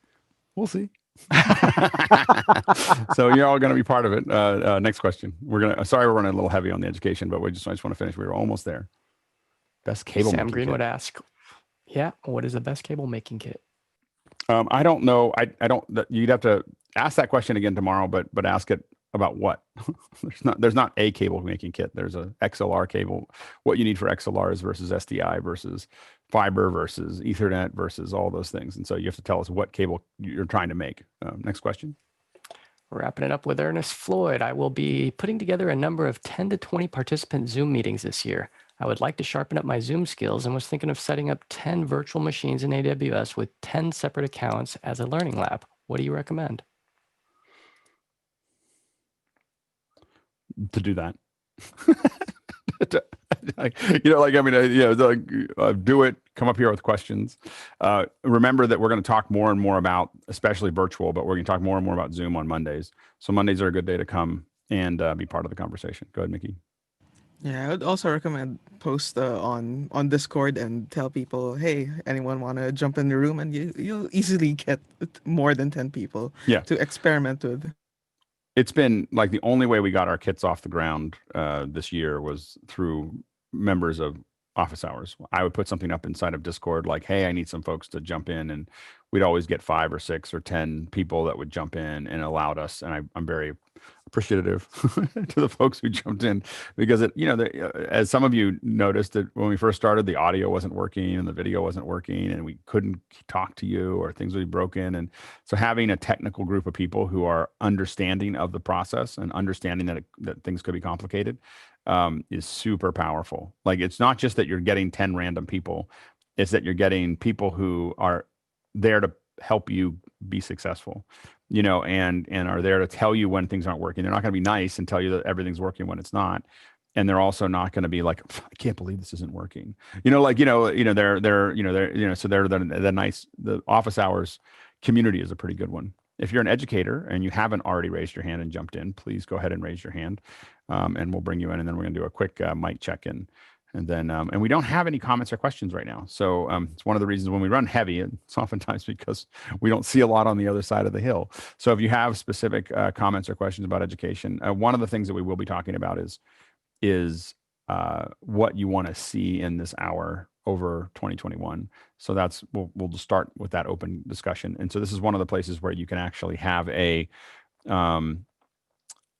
can put comments into the questions. We usually recommend not doing that, but you can put comments into the questions so that of things that you would like to see in 2021 in this hour. And I'm going to walk away for just a second and let Mickey go ahead and do a quick mic check with the educators that jumped in. All right. Hey gang, Happy New Year. Please put your first name, last name, and location here in Zoom, and on the meters. The goal is to hit -24. Let's start off with Chris Clark and then move on to Aaron afterwards. Good morning from, I almost said East Lansing, Michigan, because that's where I spent most of my life, but I'm from Tempe, Arizona. Looks like you're at 20 minus 24, 25. Thank you, Mickey. Yes, sir. That's a good check. Thank you, Aaron. And then John Pruitt afterwards. Oh, sorry. No, Kent afterwards. Good morning from Boston, where we have a very light layer of snow on the ground, but I'm sure that might be eaten up by rain later on today, but looks beautiful. Yeah, real quick, John Edelson? Just I'm doing a mic check, but a video question. How's my video looking today? I've changed my video chain. Yeah, looking sharp. Looks like it. Okay, I do the best I can with my natural ugliness, but I did. You look younger. You look younger than last week, John. Oh, good. You've got a little object in your corner of your screen, John. That's my portal. So portal. Okay, got you. All right. Cool. Kent and then Steve Cutton afterwards. Good morning, everybody. Hope everybody is doing well. From Salem, Oregon here. Need to go up a little bit here. So I'm going to go up just a tad and then see what happens. Quite a bit. All right. So I'm going to keep moving. Oh, no, too far. So let me do it here instead. So testing 1, 2, 3, 4. Back up a little bit. Watching Paul. All right. I probably should have just stuck with one format here. So let's just kind of go with that. All right. Thank you, Mickey. Right, that's a good check. Thank you. Steve and then Tony Mobley. Hello, this is Steve on the palindrome day 1, 2, 2, 1. The down. Oh, I left it the same way it was yesterday, Mickey, but I guess I'm a little louder. I'm coming down. I'll be talking about this level coming down, and that should be just about right, about minus 23, 24, 22, inching it in. I think you're about there. Okay, right, great. Thanks, Steve. Tony and then Trevor. Hello, office hour educators. I hope you can hear me well. I am using the Video 360 4K camera into my ATEM Mini, into my Mac Mini, and that is it. It's a cool day here in the metropolitan Atlanta area. Tony, on your ATEM, if your mic is still going through the ATEM, just 2 clicks down on the level on the ATEM. That is 2 clicks down on the ATEM. All right, I think you're about there. Thank you. Trevor, and I think Trevor's last on the list.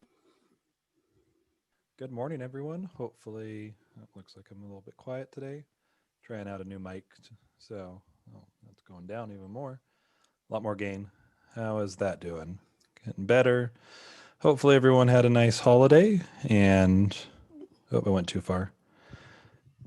There we go. And hopefully, everyone is ready for a new exciting year. Yeah, maybe another 3 or 4 dB down. At some point, I need to figure out on this control panel what everything means when it comes to dB, but I think I got it. We good? One or 2 more down, and you should be right there. Thanks, Trevor. All right, so let's go ahead and jump into the questions here. I think Guy is dark, so I'll go ahead and manage this for now. Let's see here. Hold on 1 second. Paul Wallace said, Alex and I have been talking about South by Southwest and virtual conferences. What education virtual conferences have you heard about, and what makes one great? Have you guys been to any education conferences? Anyone here been to education conferences that you thought really stood out? Go ahead, Leland. Kind of. We put together the National Opioid Leadership Summit for 2020 at the beginning of the month for the Public Health Institute, which I felt was a very big learning experience. It was also somewhat of an emotional experience for me because of the content, but it was one of those things that it was a hybrid. So we delivered both remote and live content through Zoom rooms, a Zoom webinar, and then went from there with breakout rooms and such. So there was a lot of content delivered that was very high-end educational, health, justice, and public sector type stuff, but it was definitely hard to take it all in at once. So if anyone has any suggestions on how to deliver that much high-end content to someone over a period of a couple of days to make it enjoyable, I'm all ears. It was a tough experience. I mean, we will probably, as early as next week, do a coverage of the Inscopix one, which was essentially an education conference about a variety of related tools about the brain activity and dealing with a lot of other bits and pieces. And a 6-hour conference or 5.5-hour conference. And so it's we'll talk through what the challenges were and what we worked on there. But I think it worked out pretty well. As far as if you don't have to watch the whole thing, but if you skip through it, there's slides and there's roundtables and discussion, and it mostly ran pretty smoothly, given that it was live for 5.5 hours without a stop. I think that's my outer edge of what I'm recommending to clients. I don't recommend multi-day events. I don't recommend multi-track events. We're not quite to the point where we'll turn them, but we're getting there. Because the data is so, the data on long events and multi-day events is so bad that we're starting to, we're gently recommending against them. Here's the difference. You take 10 hours of content, you split it over 2 days. By the second day, you will see somewhere between 40 and 60% attrition. By the end of the second day, there's 40 to 60% less people than there were when you started. If you take that same 10 hours and do an hour a night or 2 hours a night across it, you oftentimes will see more people. If it's good content, you'll see more people at the end than you saw at the beginning because they have time to socialize it. They're not getting tired of it. They're not getting whatever. They talk about it in between. Hey, you should check this out, especially if it's a free conference or an inexpensive conference or whatever. You should check this out. And more people start stacking up over time as opposed to having them just get driven into the ground, of sitting there in front of Zoom. Now we're good at it. I mean, we sit at 3 to 5 hours a day in front of Zoom. So we have a different skill set, but in general, you're creating these huge interruptions for people. So I think that, for conferences in general, whether it's education or anything else, we're tending to recommend to stretch those out and think about 3 hours as kind of your outer edge. And if you've got lots of content, just spread it over time. And like, for instance, the South by Southwest, we're going to talk about how they can do it in 2 or 3 weeks. I wouldn't do that. I'd make South by Southwest a year-round experience. I would just make it a show that you watch. Go ahead, Kent.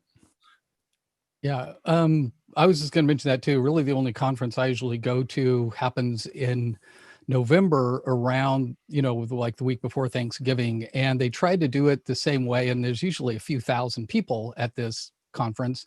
And it was just like they tried to pack everything in like they usually do. Whereas if they just said, let's stretch this over the whole year, in January, let's focus on this thing. February, let's focus on that thing. And then you could just stretch it out. Everybody could focus it, like my thing would be March or something. And so I would focus on that. And it seems like you would get a lot more interaction and the interaction would be a lot better. Well, especially, what makes this work, what we do here is Discord, right? So doing something like that, where you have continuity between the shows, really allows you to continue to have a conversation. The conversation sparks something, and then people jump into it and continue to have that conversation. So there's all kinds of ways to build a conversation with the group, among the group. And the time helps, the overtime helps. I think, and so it's not, like when you do 8 tracks, you're forcing everybody to make choices. It's creates a stressful experience for the user to have to choose between 3 or 4 different things that they might want to go to, rather than, if I just wait until next week, I could go to that one instead of this one. You don't need to do it over and over again. You just need to do it there. Yeah, so much of it is like research based on this conference. And so it's hard to process. You just sit down, listen to a paper. But if you had 2 or 3 weeks that you could get in discussion groups, not just an arbitrary 15-minute one, but let's stretch this out over a couple of weeks. And then you could really dig deeply into whatever that topic is. And again, I think that one of the things I'm trying to look at for this one that we want to do about how to supersize Zoom is I'm probably going to engage everybody who's doing it to do a little video that everyone gets to watch a week before their talk, so that, people can watch it, think about it, start having a conversation about it, and then come in with the questions that they haven't figured out, as opposed to flipping the class. Yeah. Yep. No, absolutely. Go ahead, Chris. I have 2 little stories. One is about the American Educational Research Association, which is my primary research conference every year. It's too big. Everybody said it's too big, it's too expensive in the traditional form. Approximately 20,000 people attend it. There are approximately 2,000 presentational sessions that go on during 4 days or 4.5 days. It's gotten unmanageably large. Everybody complains about it. Can't afford it. their conference was scheduled, canceled at the last minute. It's typically in April. So, there Which was a lot conference of was this? American Educational Research Association, AERA. They're headquartered in DC, but typically their conference meetings are in San Francisco or New York City or another big conference city. Right. The problem, what they tried to do was replicate the 4-day experience. Of course, that didn't work for all the reasons you've already said. And they have the opportunity to think creatively about what's going to happen this April in Jacksonville, I think. But that's pretty optimistic. I know. Say we're going to do something in April. That's Well, I would say overly optimistic. Exactly. It's not going to work, of course, and everybody sort of knows that.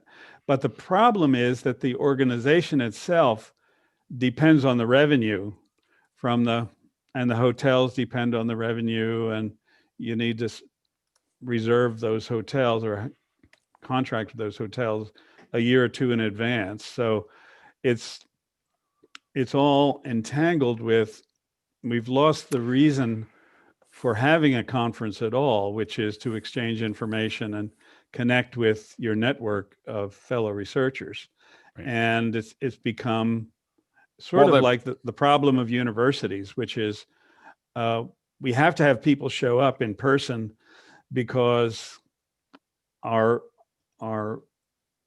financial model depends on them paying tuition and paying for dormitory space and paying for ancillary services and all the rest of it. But it's too risky in terms of infection and all the rest of it. So large organizations are screwed by their financial model.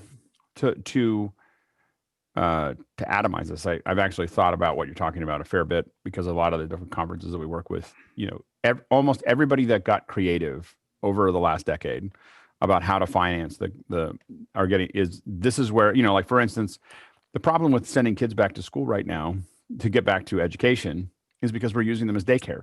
We're not using it's not the education part that is the problem. The problem is everyone decided to turn school into a daycare center, and now the parents are all upset because they don't have any daycare. And so but what happened is that we used it for something that it wasn't built for. And so in the same way, you look at like the mobile web congress, MWC or whatever, that was in Barcelona. They canceled it last year, but they didn't give back the hotels. You know why? Because they make all their money on the hotels. So what they do is they buy up. I don't think anyone made me sign anything.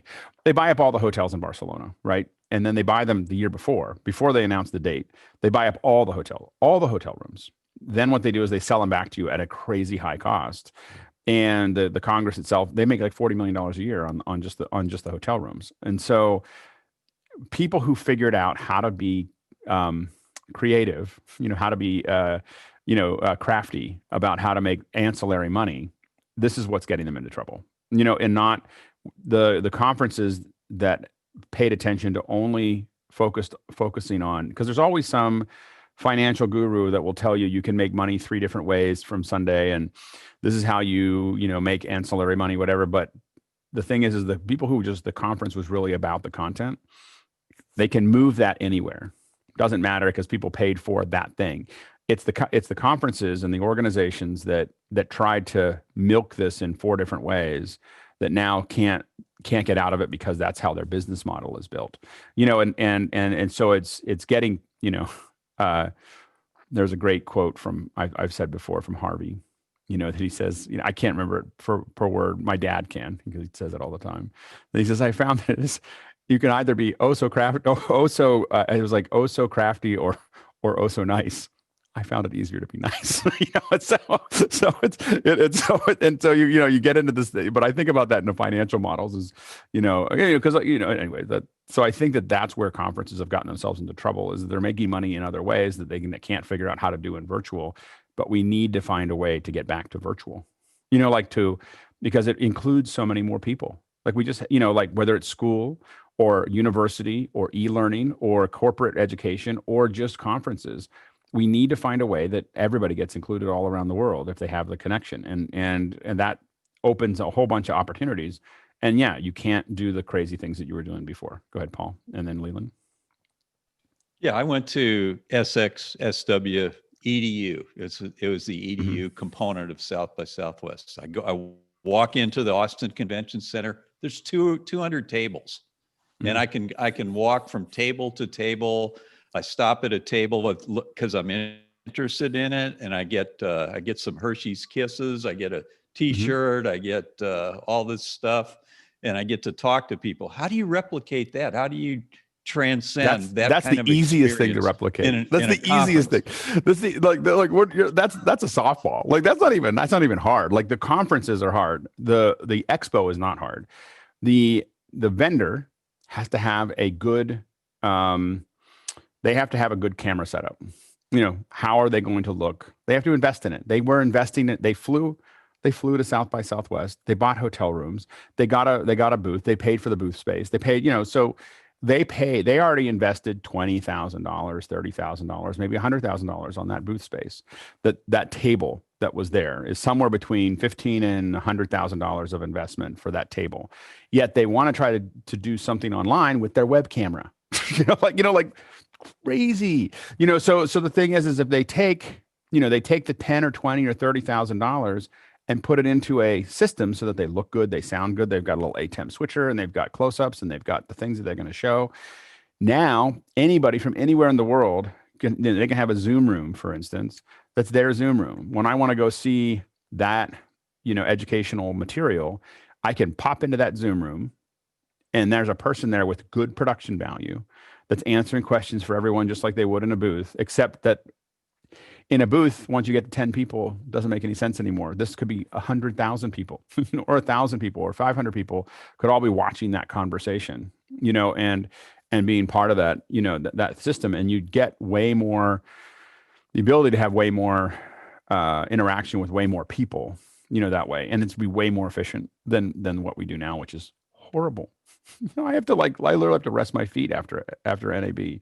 Anyway, but I know we're getting a little off kilter, but and I'll take it back real quick, Alex, for the comment that I had, because it really does kind of sum up what we felt at the Public Institute conference was this.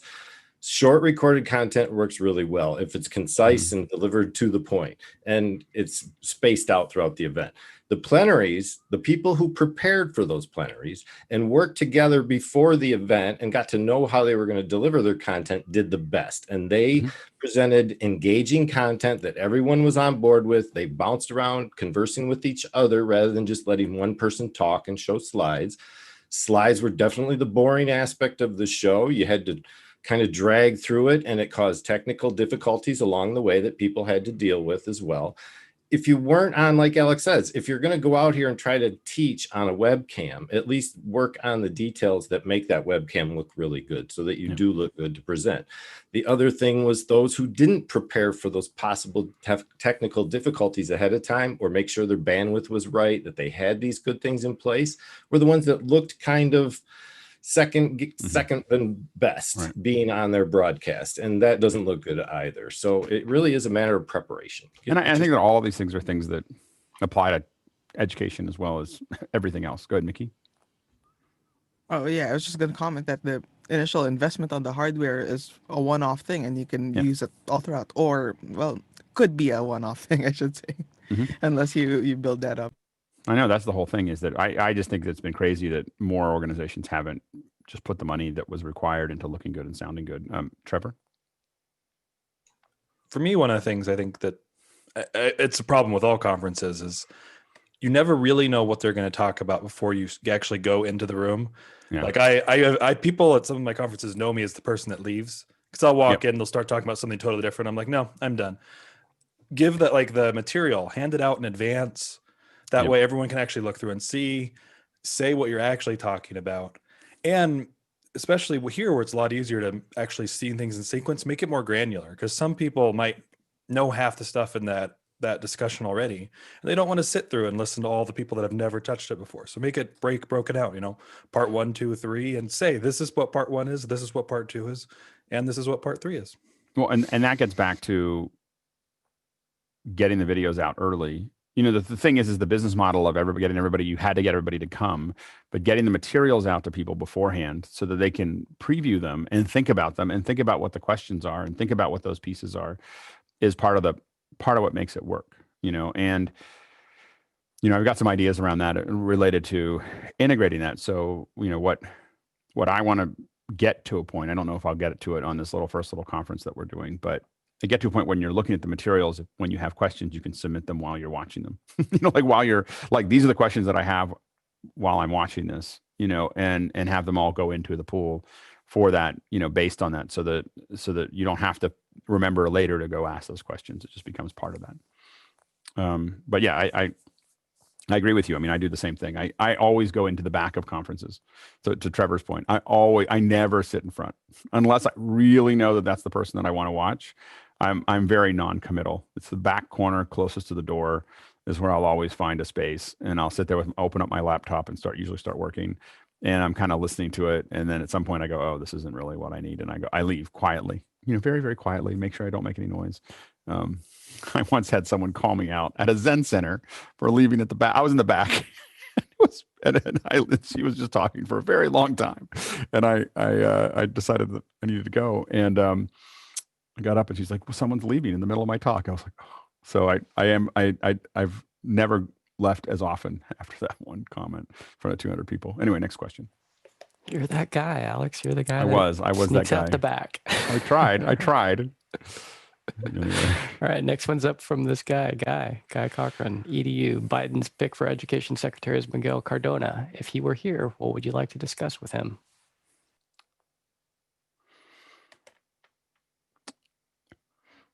I don't know if Aaron, there we go. Waiting for some of the teachers to say what they want to talk about. Yeah. So you might know what I'm going to say, but I would say get rid of standardized testing.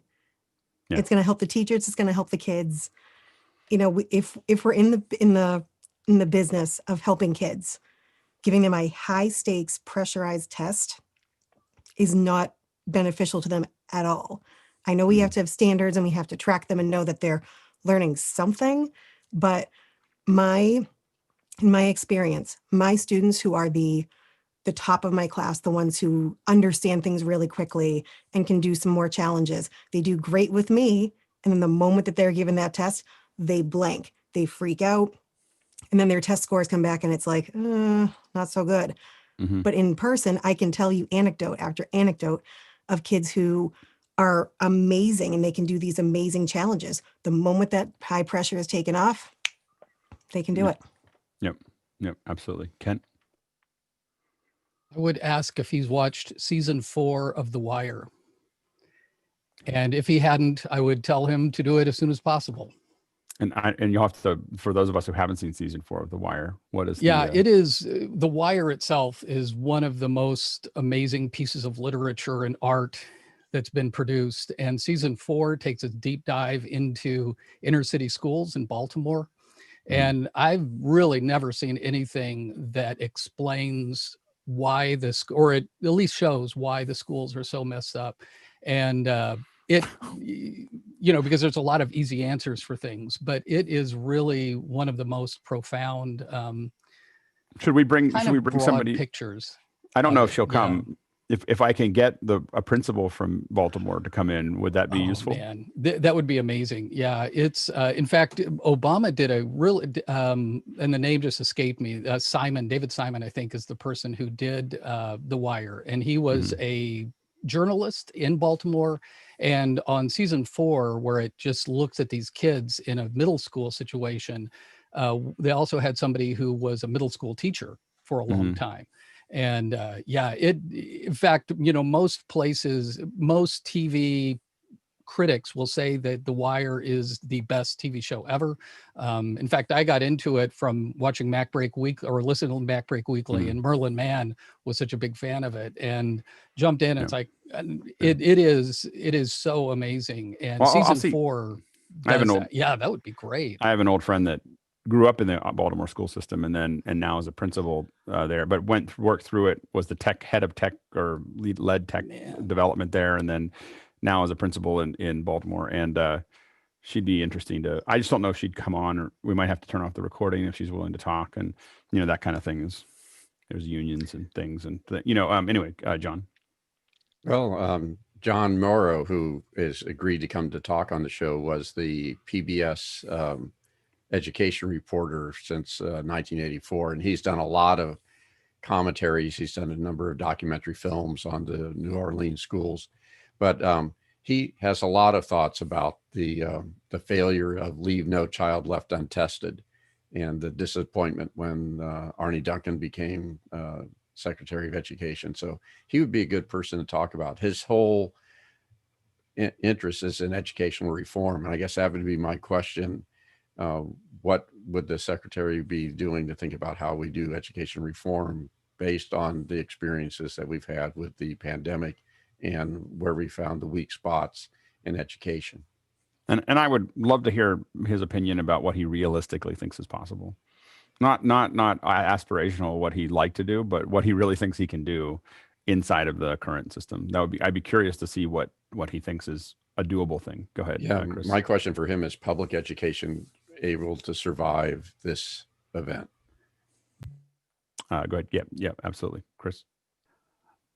We're leaving an administration that was a big supporter of privatization of public education and of various flavors of what do you call it, charter schools and so forth. And we're apparently entering an administration where the new Secretary of Education is a big supporter of public education as it's classically been understood. So I'd like to hear from the new Secretary designate how he sees that transition, that pivot from pushing privatization, as it were, and returning to or sufficiently supporting public education, especially in the cities where that's the biggest source of public education. And how is he thinking about making that pivot? What would he do differently? What would he do less of? How is that going to work? And how can we help? How can we, who are all over the country, help support at the state level, at the local level, this pivot back to treating public education as he thinks it should be? And to underline it, if this group got big enough on Saturdays, just to let everybody know, we could probably get someone like that to show up. And just, at 111, probably not. At 800 to 1,000, probably. Just kind of put it, as we think about sharing it or making it available to other people. If the group, on Saturday gets, if it grows to that, having people like that show up would not be difficult. It's actually remarkably easy to get that kind of thing. So we'll just keep growing towards that. Go ahead, Kent. Okay. Yeah, maybe I'm too cynical, but I don't think talking to him would do anything. And I mean, I'm not interested in talking to him to get anything done. I'm more interested in getting his perspective, on how it looks. I think that. Yeah. I mean, back to the original question from Guy, it's that talking to him for 20 minutes it'd be more productive to spend that 20 minutes actually doing something in your school that's going to count.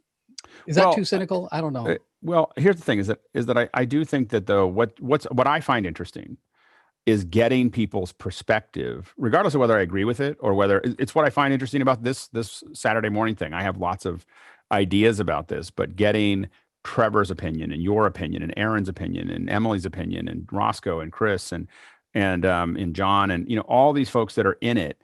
You're all looking at it from a different, Steve and Tony, all have different. You're in the education system, and I think what's so valuable about this group is that you're all in different parts of it, in university, in grade school, in administration, and we're all. What I'm interested in seeing, what I'd be interested in having an educator come in, is to just get their view of it, because there might be something that they challenge that I go, oh, right, like I didn't see that. There's so many things that when I travel around the world, and I've worked, in, I don't know, something like 45 or 50 countries, that the way I thought it was got unwound really fast. Like I had a whole idea of the way I thought that Africa was going to work when I got there in 2000, and very quickly learned that there were a whole bunch of rules that I didn't know about and a whole bunch of interactions that weren't going to work, and the top down idea that I had that I was just going to fix everything and blah, blah, blah, it just was not. And integration with the community was super important, and longevity, being there for a long period of time. I get a lot done now in 20 years because I did it in 2000, not because that 2000 was important, but because I have a stake, like in the ground that said I was here and I've been doing all of this for so long.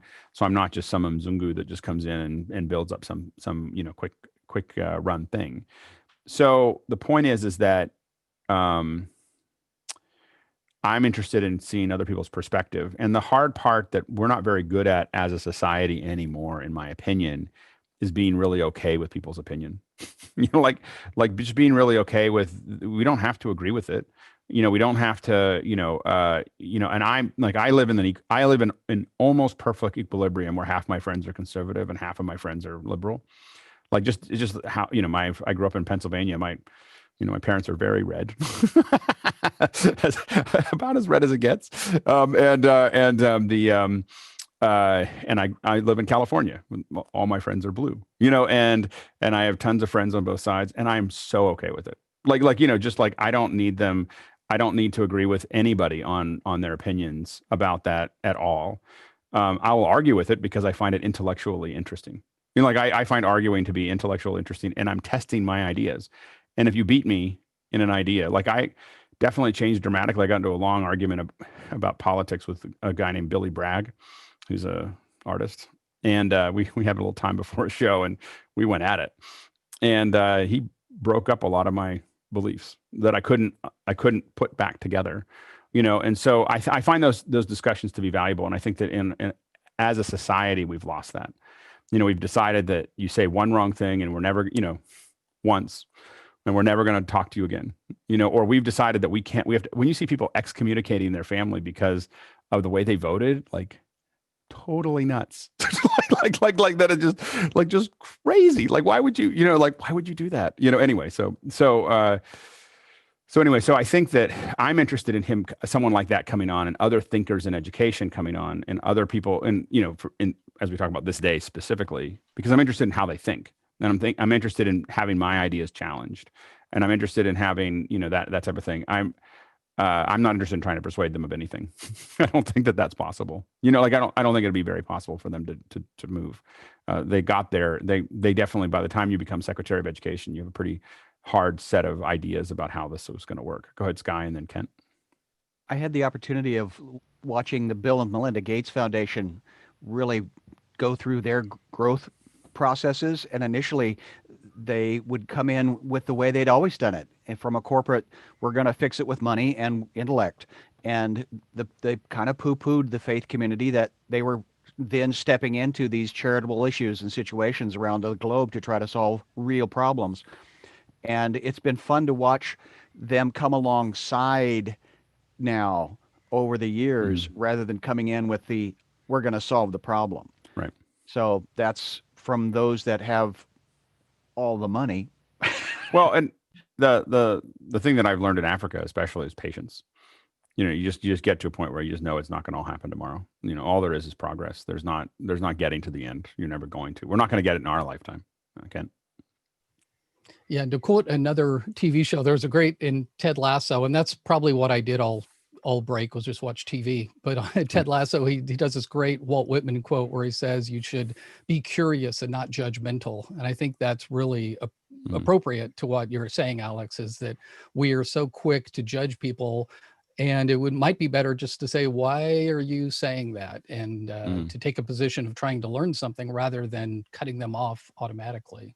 Right. Yep, absolutely. Next question. So that had Walt Whitman, so I guess that was sort of a little bit academic. I don't know. There you go. Next question. Next one's coming in from Sky Gleason. Okay, there you go. You're back. All right, go ahead. Next one's coming in from Sky Gleason. What do the teachers think the holiday time off effect will be on the students when they return to school? My kids are still trying to figure out if they're going back to school. You know, like it's coming up on Monday and the school has been on. I'm just like, there's only, you know, we're only at the highest COVID time ever. And kids are only 12% of all the cases right now. Like, but we'll still consider bringing them back to physical. Like I as a parent, I'm just, I'm already like researching, just so you know, like, I know this is probably not going to go over well here, but if my kids get COVID and I get COVID, I'm researching legal ramifications of that, because it's going to cost my company money if I test positive, and if it gets traced back to the school after doing it, after me sending emails, there will be lawsuits. This is like this, because it's just, to me, just absolutely crazy, you know, and so I get why people want to do it, but holy smokes, you know. Go ahead, Tony, and then Chris. Yes, well, one of the things that's going on is they are going to be testing the teachers for COVID once schools start back. I think. How often? I think the teachers are coming back 3 days before the students, and they're going to. I think they're going to start out originally virtual until after the teachers are tested, and then they're going to make a decision about when the students will be back in the classrooms, if that's possible. Yeah. Go ahead, Chris. I'm not so sure that I can answer for teachers about what they expect of students, but what I'm more interested in is what can we expect of teachers themselves. I'm frankly worried that the wishful thinking that we all engaged in back in the fall, that, well, we'll get through this fall. It'll be a little bit better than the spring was, because we had some virtual education training over the summer, and we'll almost be back to normal after the Christmas break. And we really need this break. We're exhausted. We're demoralized. We're doing the best we can, but it's not working. It's worse than our first year of teaching for everybody. And now everybody's sort of realized that this isn't going to go away. It's not going to be back to normal after the winter break. It's actually a little worse. We have some hope from the vaccines, but the vaccines aren't getting rolled out, and they're not being given to teachers right away, and on and on and on. So 30% go ahead. Here's the problem. 30% of health professionals don't want to take the vaccine. Exactly. Like that's the stat that came out on NPR yesterday, right? That's the health professionals, you know, and the thing is that and so if we expect the general population to take this at a rate that it's actually going to make a difference, they're not having trouble distributing it because they don't have people. They're having trouble distributing it because of demand. No one wants to talk about it. No one's showing up, you know, like, and so the thing is everyone says that they want the vaccine, but no one's showing up for the vaccine, not in mass. And so the problem is, and the reason I say that is because this is going to last all the way through the spring. Like, it's not going to get better, you know. And John, I think I've mentioned that I'm with a support group here on our campus, and this California State University system has basically announced they plan to come back to a more normal situation in the fall. But this faculty group, we heard that we are going to get through the fall because it's going to be more normal in the spring. So now there's a lot of feeling in this group is that we're probably not going to get back into the fall to normal, or whatever it is in the fall is a different normal. So they're sort of being resigned to that this is going to be the mode for the next year from now and possibly longer. And I think there's a little bit of dread in the group. There were people who felt they could, they'll just do what they needed to do to get through this, but they'll be able to go back to their regular teaching model. And now they're beginning to feel, no, we're never going to go back to that. And I think there was a lot of anxiety in the group about what this spring would be like and whether the fall will be any different. Yep. Good, Sky. Well, the word I keep hearing is normal. And again, that's when I continue to look back at my sister-in-law, who is the head of a hospital, CEO, says, no, this is novel. Novel means it's never been done before. So I guess what I'm trying to ask, maybe, I mean, this is a different question that's moved on, but what I continue to hear is the word normal. Can we reinvent that word? Can we accept a new future? Can we just say that thing died? Now we are the survivors and move on. Now I'm getting philosophical. I'll step away. Next question. Next. No, Chris, did you have one more thing? I'm sorry. Did I miss your hand? Sorry. Okay. Next question. Next one's coming in from Trevor Walker. What changes are everyone coming back to in the second semester as they return to teaching? More in person, staying distance, more prepared? No one knows. We don't even know what we're doing. We're like literally, it's Saturday. I don't know if my kids are going in person on Monday. It's like I'm gonna find out tomorrow night. It's just crazy. Aaron and then Roscoe, and then Chris. Well, I know I'm staying virtual for the rest of the year. My class is here with me for the rest of the year, distance learning. So. Yep, Roscoe. Yeah, I mean, we've been told as the CSU that we are virtual. However, I'm 1.3% of classes on my campus that have been approved to meet in person because doing production is difficult unless you can have access to facilities and such. So at this point, we shut everything down at Thanksgiving. We did one last class where we actually met, and then we literally didn't meet because we were afraid of what the super spreader of COVID would have been. So I don't know. Seeing how things are thick right now, I don't think until about January 19th, we will know exactly what we're doing come spring. Yeah, we just canceled a pretty significant event, on January 11th, pretty significant shoot, just because we just can't, you just couldn't calculate our way out of it. And so we're just like, yeah, we're going to move this one out. Go ahead, Chris. Arizona's going back to virtual, county by county or zip code by zip code because of transmission rates in the area and hospital capacity and so forth and so on. But I think we're going back to virtual sort of with dashed hopes that there was this general optimism that we'd get through the winter break and that would be a sort of a quarantine rather than a super spreader event that it's likely turned out to be. So the sad thing is that we're going back to an unimproved virtual model, a virtual model that didn't work in the fall. The kids have gotten their grades and they're terrible. Nobody's happy with the results of the fall semester. And we've had a chance to kind of recover from the initial trauma of all the difficulties involved and the adjustments involved. And we're dreading, it's sort of like the war in the Pacific during World War II, that we lost a lot of people on Iwo Jima, and now we have to go to another island and repeat the same tragic cycle again and again and again. So morale is in the pits, and it cost a lot of money.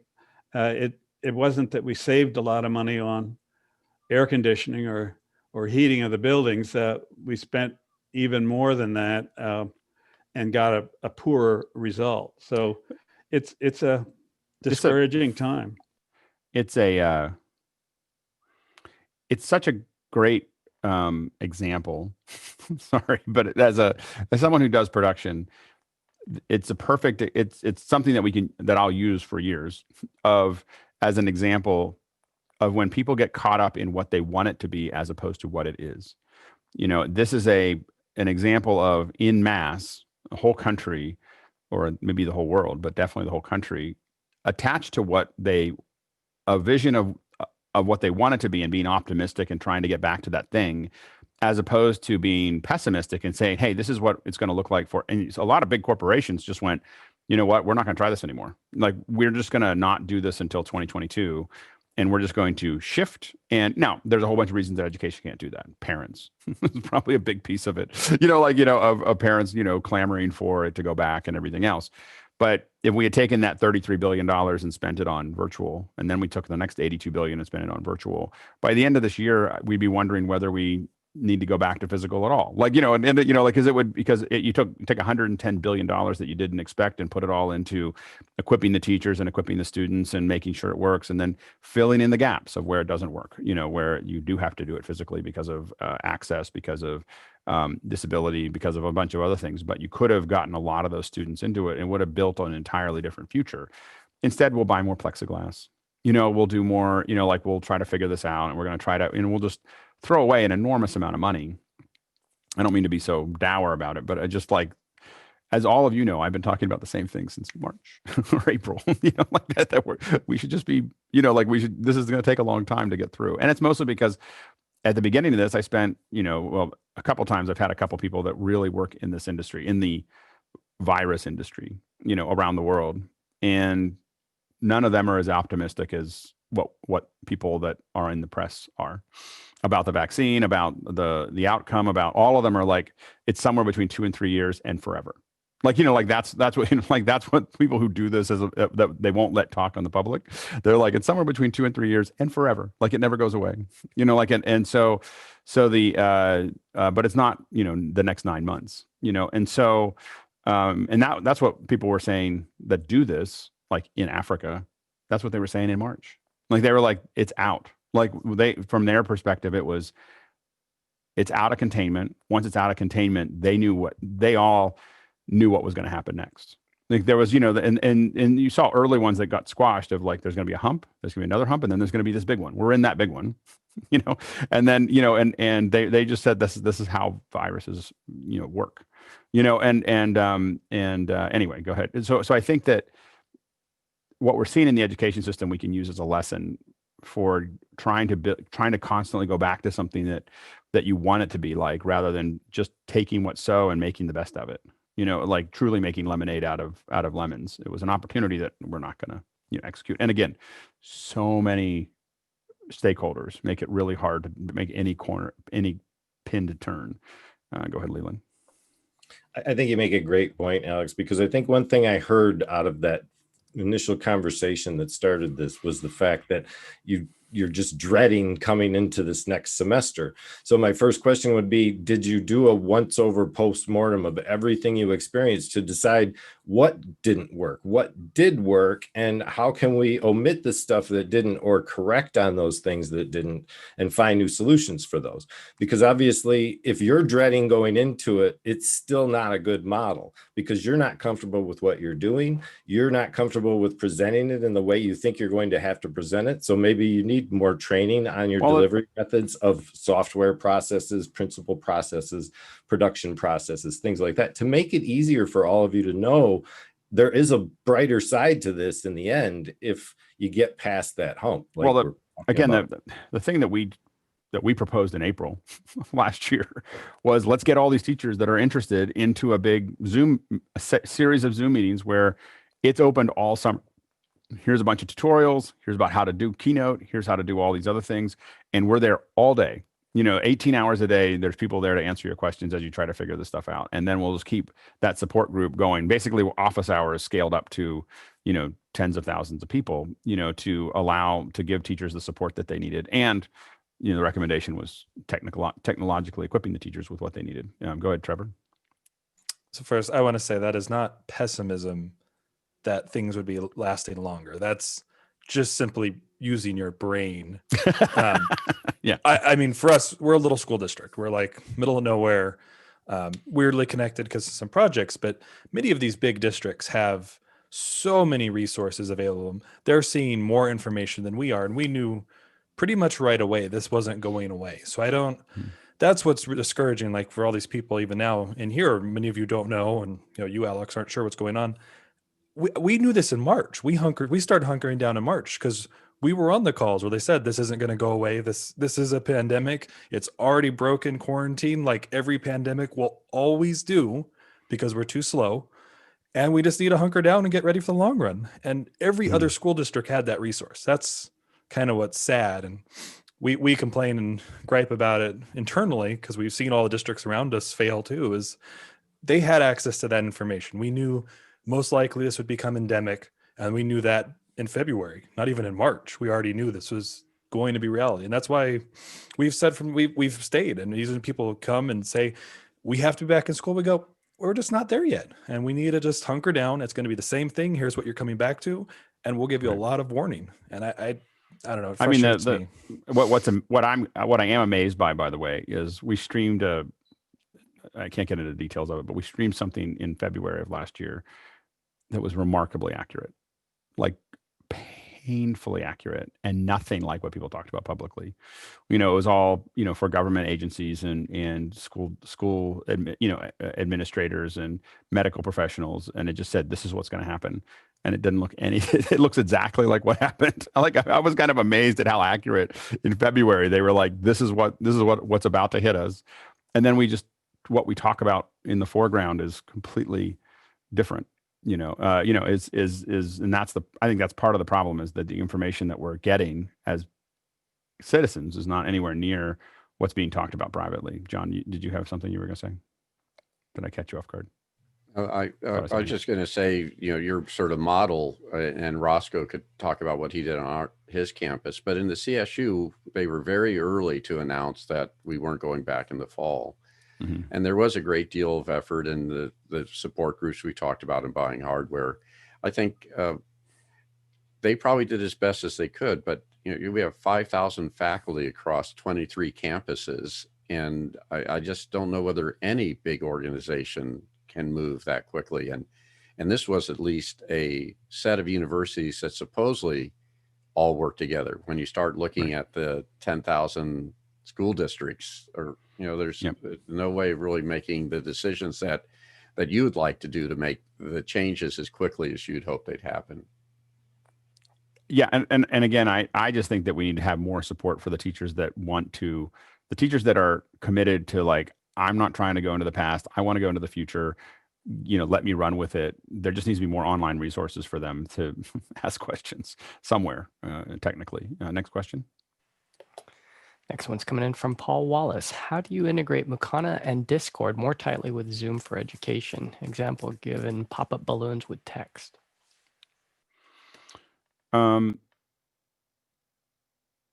What we're trying to do is not, the biggest problem right now with Zoom is that I think may change, is just the ability to embed it effectively, into a system. So we can tie things in to some degree into Zoom, but being able to grab this window that we're all looking at and then stick it, into, embed that into a page, would be pretty useful for us. I know. And I don't, that would be the number one thing that I'd want to do. Definitely, as far as the comments and text, I do think there's opportunities. I don't think that Zoom will be the right tool for that, to do that integration of what Discord does. I do think that there's an opportunity for Discord to come towards Mukana, or Mukana to go towards Discord. I think I'll say that. Like there's a mixture of that live element and that offline element, and one could go one way or the other. Like Discord could do more of what Mukana does, and Mukana could do more of what Discord does. So we'll see how that goes. Next question. Next one's coming in from John Pruitt. Given a lack of vaccine approved for those under 16 years, how will this impact schools? They don't seem to care. Like, I'm sorry, I don't mean to be so like, it doesn't seem to be stopping us from doing it. It should, in my opinion, it should mean that we are going to keep it closed up until we figure it out. But because the problem is the students are super spreaders, so and so they're not getting any symptoms. That's the problem, is that and so when they actually do the testing and we see 12% of them are 12% of children that are of all the tests right now. That should concern people, but it doesn't seem to. So I think that we'll keep on going down that path. I don't think it'll affect anything. Next question. Next one's from Peter Collins. Can 5G ultra wideband replace wired internet for remote education? Older sections of Tucson are seeing new antennas every other block, while cable and DSL lines are not being upgraded and are deteriorating. Will we see stalls like on Wi-Fi and other tech issues? Yeah, 5G is a horrible, horrible technology. John? It can help mitigate in urban environments, but in rural areas, it's not going to be any better than what we really have now. So it's not going to be a good substitute, I don't think. It's not. I don't think. Again, I think that we should really be thinking about national. If we want to talk about like what we should do after the pandemic, a national. And this will never happen because our not to get too political, but our representatives are bought and paid for by the telecommunications industries. So they're not like they're paid. I mean, literally, they're sold down the river, and so this is never going to happen. But what we should be doing instead of investing and letting all these commercial entities do 5G is the government, or we create utilities that is glass to the house, every house. Same we did with electricity. Same thing we did with telephone. But it shouldn't be this 5G shenanigans. It should just be glass to the house. And at that point, we can continue to scale what each individual has way past 1 gig, 10 gig, 100 gig. All of that stuff is possible to the house. We'll have to keep on rolling out new technologies in wireless, and for rural, it'll never happen. So like what'll happen is the cities are all going to get 5G and then they'll just stop because there's no money in putting. We need the reason you need a utility is you need folks in the city to have to pay more to even out the cost of the folks in the country. Like that's why utilities exist, is to even out that access. So I think that that's where I think that's what I'm obviously not a big fan of 5G. So and as someone who's done 5 years of R&D streams over 5G, like I'm very familiar with the technology, and I've done things that are designed to help push it forward for a lot of the telecommunications organizations. And I'm just telling you, it's a disaster. Like it's just a huge boondoggle. I agree with you though, Alex, with regards to fiber. It should be like any other utility, water, sewer, or electric that comes into your house. It really should. Yeah. I mean, that should be what we should be doing in the United States, and it won't happen because everybody on both sides is paid for. So it's not, I'm more pessimistic about that than most things. Like I can say what we should do, but it's never going to happen. Next question. Next one's coming in from Kent. If you are the host of a Zoom session, what is the best way to communicate back and forth with people in breakout rooms? So you're talking about, explain that, Kent. Yeah. So in my class, got 30 students, and then I break them up into groups of 5 or something. And I guess I haven't been in enough breakout rooms because I'm not sure if I put something on the chat, does everybody see that? You can you can broadcast to all rooms. You can broadcast a message to all rooms inside of Meet. Inside of the meeting, I know I have that option of sending messages to everyone, but it's more of kind of like a PA system. You're not really talking to people.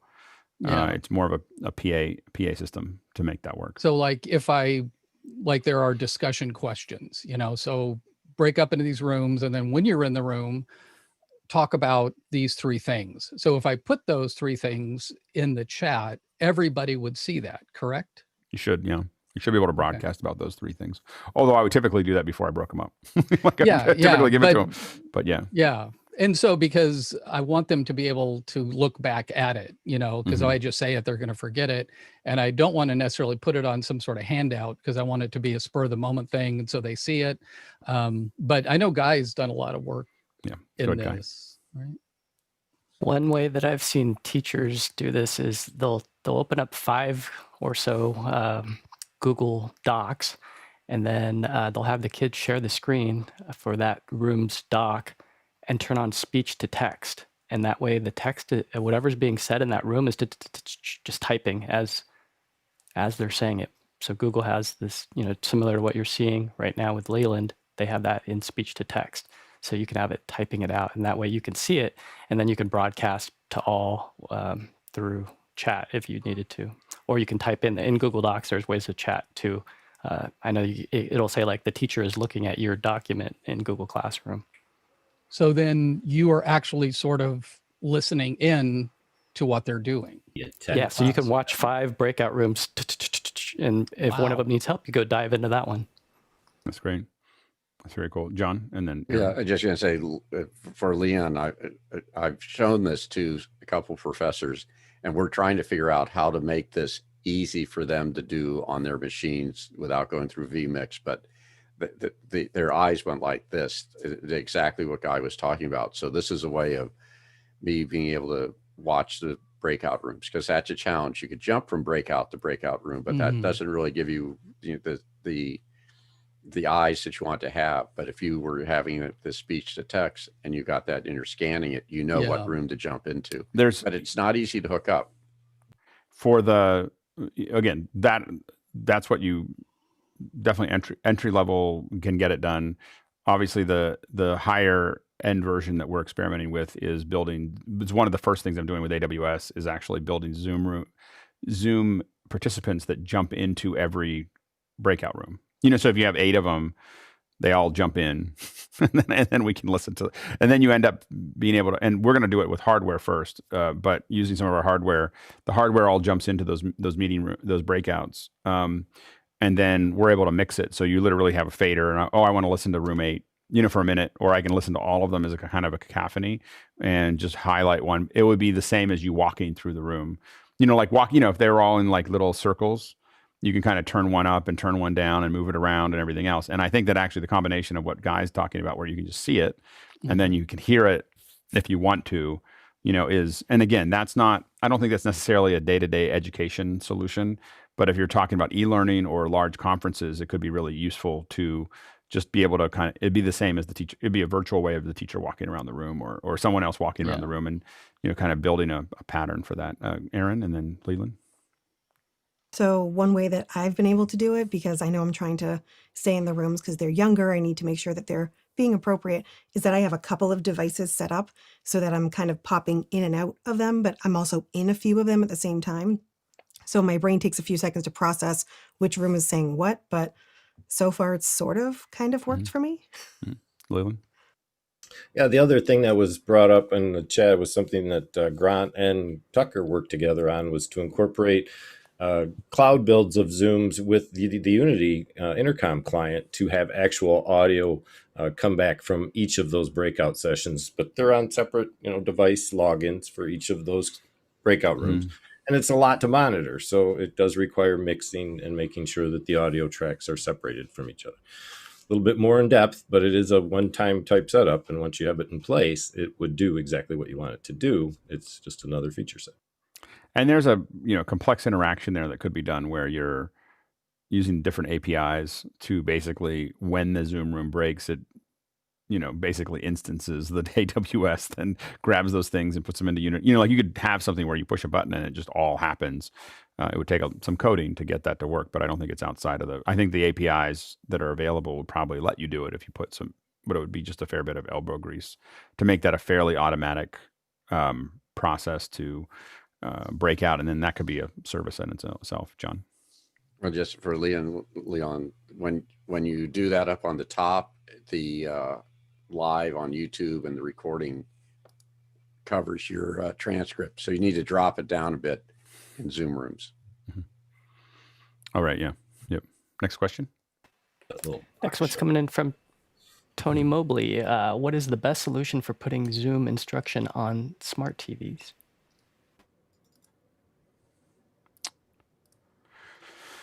I don't know. We haven't really done that.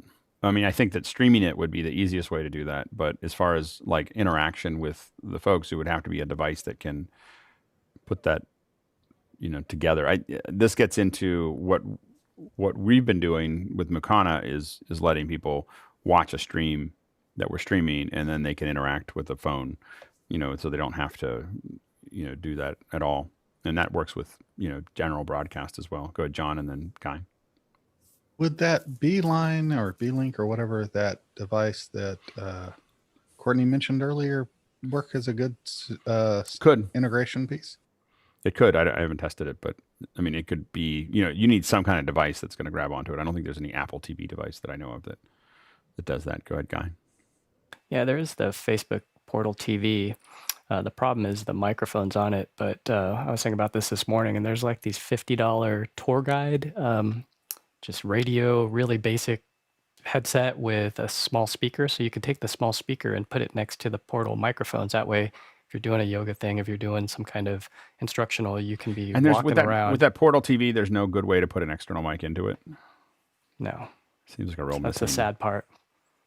But you can hook it up. You can see yourself huge on a big screen TV. It looks impressive. Exactly. There is in the settings where it says what camera it's selected and microphone. So I'm hoping that we could convince them to open that up. Right. Yeah. Next question. Next one's coming in from Kate Gallagher. Have teachers seen students taking more responsibility for their own learning? Whoa, that just jumped online, offering suggestions to improve their learning experience, taking leadership roles, or creating assessments for themselves? Aaron, you seem to be nodding. Yeah, so I have a couple of students who are pretty solid with the instruction that we're doing on third grade curriculum. So they've asked for challenges. So I've created a must do and may do list for them. So they get it every week and I fill it in with things that they have to do just to make sure we're keeping on pace. But then they ask for challenges. So I put links to different things either I've created or videos to learn something new. I'm even dabbling with trying something like Duolingo as a little bonus for them to like learn a new language. But yeah, a lot of my kids are asking for challenges and harder work, and they really seem to thrive and enjoy it. Good, Chris. On the other hand, I mean, we wish Aaron were the teacher of all of our children, I'm sure. But on the other hand, the virtual education that my grandchildren who live with us are experiencing essentially allow everybody to sit in the farthest back corner of the farthest back row if they're so inclined. And there's a lot less opportunity, I think, for the teacher to follow up, to nudge, to encourage, to ask, what do you think, Isaac? You've been pretty quiet today. Can you let us know what you think of this idea? And so the introverts aren't, and even the extroverts who are labeled lazy, if you will, can be pretty disengaged. And you don't find out until it's too late that they haven't been engaged. They haven't been paying attention. They haven't been keeping up with their assignments or whatever. So it's and it's a child personality thing. I mean, I get to watch both sides of it. My son is not interested in virtual school, like just not engaged at all. And I have to, it's just a constant process of keeping track of what's going on. My daughter has gone, she's just cranking away. The only thing I've noticed now is she went from learning the bass. She went from classes at school to learning from YouTube to now she just listens to songs and starts playing the bass. Like she did that in about 6 weeks because she spends a lot of time on it because she's got a lot of time. And so it is something that that I'm wrestling with as a parent, that my son spends just a lot of time just disengaged, and he's very social and he just this isn't working for him, and so so I'm trying to figure that out, because I do think that it is that whole, I found school to be painful, like just to be around all those people. So it's hard for me to understand it. So I'm trying to figure out how an extrovert approaches this problem, because as an introvert, it was just I literally had to lay down after school when I got home just to recover from being there. And so so to me, I think different students are going to thrive the way that some thrived and didn't thrive in regular school. Those different students are thriving or not thriving in virtual school. Go ahead, Chris. Yeah, and I think we haven't figured that out, or even started to ask the question. It's the entering assumption was, well, the kids are the same kids as we taught last year and the year before, but the medium is different. So we teachers have to up our game with regard to cameras and audio and moving people into breakout rooms. But the everything else, the kids have been turned on their heads as well. Right. And the ones that I think it's a different set. Special attention. They're a different set of kids.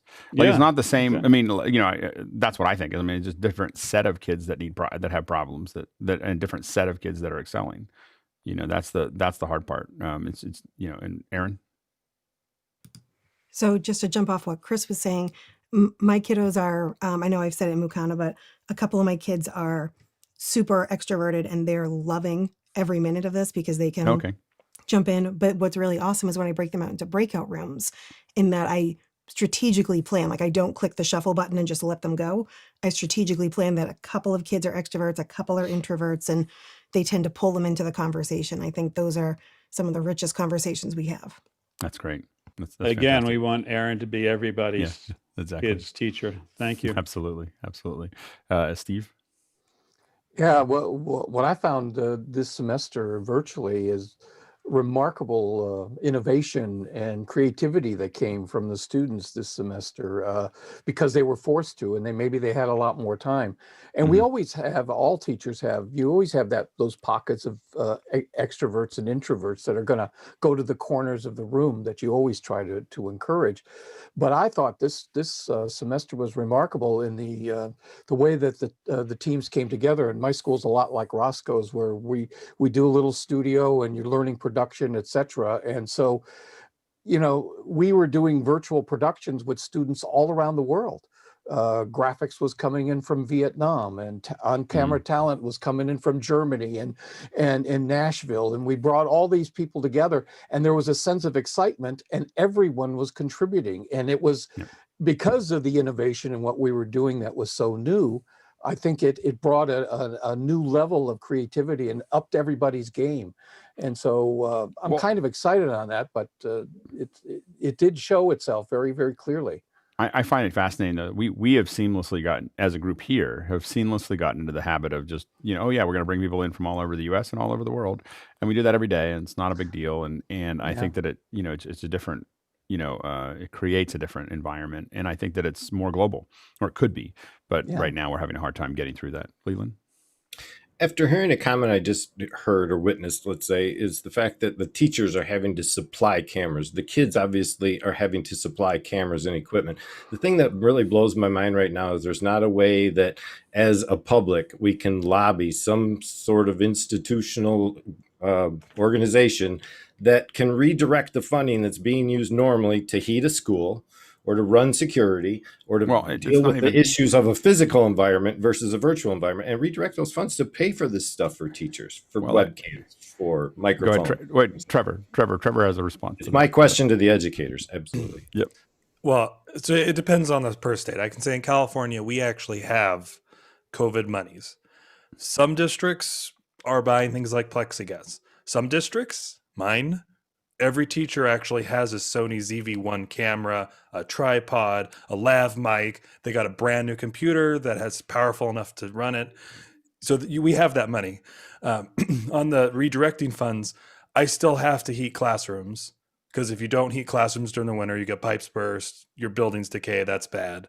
So that a lot of those expenses, like security, right now, actually, security is more important than ever because we don't have people on campus every day. So we've actually had... before the pandemic, but on a weekend, we had a school nearby getting built where people went in during the day dressed as construction workers and stripped the copper from the school buildings. So, and that was during normal times. Right. Yeah. Yeah. And I think that again, I was just generalist. I wasn't trying to point to exact. No. But I think that what we saw is what a lot of schools did. And the distinction is if you see, Trevor's approach to this is going to last a while. Let's go ahead and take that money and invest it in something that will actually be useful, that'll actually move the thing forward. And probably, and again, I think that of the 82 billion or 83 billion or whatever that's out there, if you earmarked about 30, my rough math is about 30 to 35 billion dollars, you could equip every teacher. You have $5,000 a teacher to give them what they need, and about $500 a student to give them what they need, inside of about $35 billion. So if you took that and just equipped them all, and then you still have to figure out how to get the students that don't have connectivity, and you still have to, there's special needs, and there's those things. But the point is that would go a long way to making this not so stressful. It would, a lot of this is, We were talking about it yesterday, I think, about cooking. It's cooking is when you have I tend to clean the kitchen every morning because I know I'm going to cook something. And so when you have a clean kitchen with good tools and you understand what you're doing and you execute, and you have good ingredients and all those things, when you have all of that, it's really easy to cook. When you don't have all of that, it takes a long time to cook and it's really painful. And then you don't cook. You buy little things in boxes, but when you sit down and when I'm on the phone, a lot of times, if I'm on a phone meeting or something like that, I'm like pre-cutting my onions and other things like that quietly. I put you on pause. And I put them in little boxes in my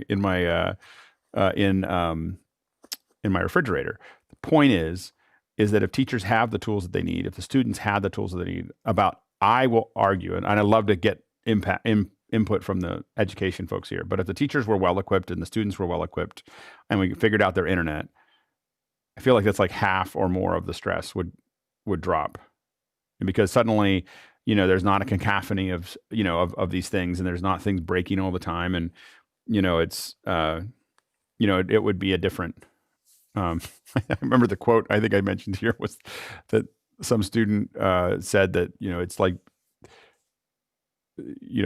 virtual school is all like being inside the projector, trying to fix the projector while the projector's on.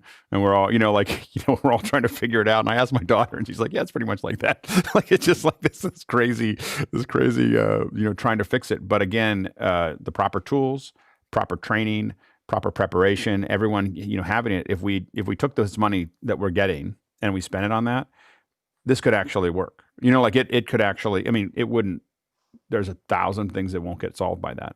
But it would take an enormous amount, in my opinion, enormous amount of pressure off. Aaron? Oh, sorry. So that's actually one of my kids' biggest concerns right now as well, is that things are kind of breaking on them or not sharing correctly. And I take up so much time trying to figure out what's exactly wrong. And by the time I say share your screen, break out into breakout rooms, it's like sometimes the kids only get like 10 minutes with me before the class is over, or they have to go to their next special. But yeah, I feel like if I almost had a tech person on with me just to take care of just the tech part so I could go teach, things would be so much easier. Yep. Trevor? This kind of leads into something that I deal with, and I think everyone here, especially with what most of the production folks do.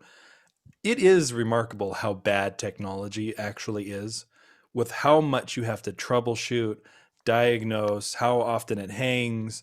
That's one of the things I think everyone deals with. And even me, I have lots of I build my own computers because I'm a nerd, I'm a gamer, right? Stuff is constantly breaking on devices. And I think that's one of the things we're seeing as a district is we're now having to try and support just that day-to-day technology really doesn't work that well a lot of the times in class, instead of, normally you're like, I'm trying to play video or whatever, and you're restarting stuff, or the AV unit dies, but the technology actually is pretty unreliable as a whole. You have to get really expensive stuff to get that 99.9% uptime. Well, I asked my son, like, why I get complaints from the teacher that he's using the iMac, which makes it blind. They're blind to him when he's not using his Chromebook. I was like, so why aren't you using the Chromebook? He goes, because it crashes all the time. He goes, it's just crashing all the time. And he's like, I just stopped using it because I can't stay in the whole class because the Chromebook keeps crashing.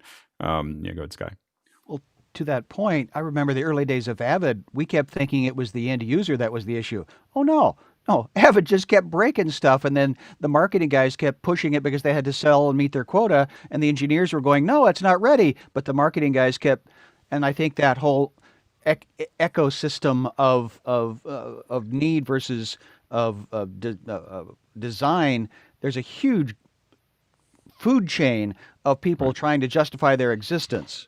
And I think that the issue, again, in that whole public versus private is I think that public could embrace this and create something that's kind of amazing, that's scalable, that does a lot of things, or they open the door for privatization. Because by the end of this year, the tools will be there to do it. And the easiest way to, they're not going to try to persuade anybody after that. And so I think that it's public schools. We'll be able to point back to this moment when public schools could have done something and they didn't. And I think that's what I think it's important that public schools think about. That $82 billion could go a long way. It's a lot of money. And we paid for it by our copyright freedom. So let's do something useful with it. Next question. Next one's Craig Hibbard. There is a lot of discussion about an expert popping into a Zoom room. Has anyone tried having the people in the Zoom room request an outside expert to answer a question or participate in a discussion? Go ahead, Kent. Well, I sort of did this. Actually, I touched base with Daria on here. I met her here, and she actually came to my class. You know, she's great. in Connecticut. I'm in Salem, Oregon, and she came and she was a guest speaker in our class. And I was trying to get students to reflect on their stories, things that have gone well and not well, and it was awesome. She did an amazing job saying a couple songs for us. Another class, I was able to connect with some, but we were talking about a certain issue in a class, and I know a friend of mine had been through that professionally, and he came in and he was a guest speaker from Seattle, you know, and so we didn't have to pay anything, and they were more than happy to sit in on this. And so I think that's one of the issues that we've basically eliminated problems with space and time, or sort of, you know, Doctor Who-ish a little bit, and people can come to us from wherever. And so I think this is it's a great idea to have people come in, because most people are, if they're experts or they have a book to sell or something, they're really happy to join you for a little while. Yeah, and you know, we one of the things that we did, this is not for Zoom, but in Google, when we were building up the Rwanda and our editing classes and our visual effects classes, we were bringing in folks like Nick Jushishin would come in from Philadelphia, you know, head of visual effects at Drexel, and do a talk about photogrammetry, and he, you know, would show stuff from Benjamin Button and do all kinds of other things that he would do there, and then we had some editing folks from AFI, some professors come in from AFI to talk about editing and process, and they were able to do an hour conversation with a classroom of 40 in Rwanda. There's no way I could get 5 days of their time to fly to Rwanda to do a 1 hour class, but to ask them, and it would cost me thousands of dollars. It would have been a huge issue for them. Instead, they turned on their webcam and they talked, they did a presentation, you know, for these students. And it was really, really powerful and cost nothing, you know, to do it. And we've done many classes where we have remotes, especially in Africa, where we have remote instructors coming in from all over the world to teach, and, you know, at a low cost relative. I mean, they're getting paid the same they get paid in the United States to do it. It's, when I say low cost, it means we didn't have to fly them in and put them up. You know, like it was still the same hourly that they'd make in the US to do it. It was super cheap to make them available, you know, from their home, you know, to make that happen. And so there's a lot of opportunity. And again, this gets back into why I think virtual classrooms, when we scale them, could be really useful. Because if you had 1,000, once students were well equipped and once they're well trained, once you could, sure, you can keep on having the 15 or 20 person classrooms. But if we can instantly say we've Neil deGrasse Tyson and we're going to organize 1 million students or 2 million students or 5 million students, they're already connected. They already know how to do this thing, right? And so they just turn it all on, and suddenly they're all in this giant thing where they get to talk to, you know, that you get to have these high profile individuals. That's what's, you know, the ability to reconform that, or we're going to have all the kids that are in START, you know, they're doing robots or whatever, have their own thing. But these after school programs could be scaled up to tens of thousands of people. We can, even if we don't agree on how many students could be in a classroom at a time, we could say that you could do all these other events, but the students are, you know, if they're well equipped, you could scale them up in a way that you could never do with school before. Chris and then Guy. To get to a smaller scale again, my daughter-in-law is a middle school music teacher in New Jersey. And even before the pandemic and the ascendance of virtual communication, she was famous for having her orchestra students prepare a piece and then inviting the composer, the living composer, to visit the class to hear what the children have done with his or her piece, to talk about what he had in mind, where the inspiration came from, where it's going to go from here, to wish them success and gratitude for playing his work. And of course, the children will remember this forever and start to see the inside story, the behind the curtain story of what it takes to compose complex music like this, and so forth and so on. So again, we're on the verge of being able, for all the music teachers in North America or anywhere, to be able to do something like this that takes the arts much more seriously than had been the case without the technology. And the composers are thrilled. They're sitting by the phone. They're waiting to be invited to come to New Jersey virtually and have this great enthusiastic conversation. They're thinking about the next generation of players and consumers of classical music in this case. So it's in everybody's interest to make this happen. It's not, especially when it's not a big trip and it's not a big flight and it's not a big, like all those things bring you experts that normally wouldn't, make sense. It's easy for them and it's inspiring for them to be, people want to be around other people that are passionate about what they're doing. Guy. Yeah, I'd love to see an import webinar into a meeting. So let's say Miguel gave me some of that money that I could say, here's how I would do it. I would have like expert instructors pop in for, let's say, half an hour from a webinar, import into a Zoom meeting, which is our classroom. And then if a kid wanted to ask a question, maybe they can have some kind of Mukana like voting system where then you can suck the questioner back into the webinar. And now the kid can ask the expert, but there'd be tens of thousands of people watching, but import webinar into meeting, watch the half an hour discussion, but then as Q&A pops in, be able to send the student back into the webinar. If there's enough votes, whoever had 100 votes, you get sucked into the other way.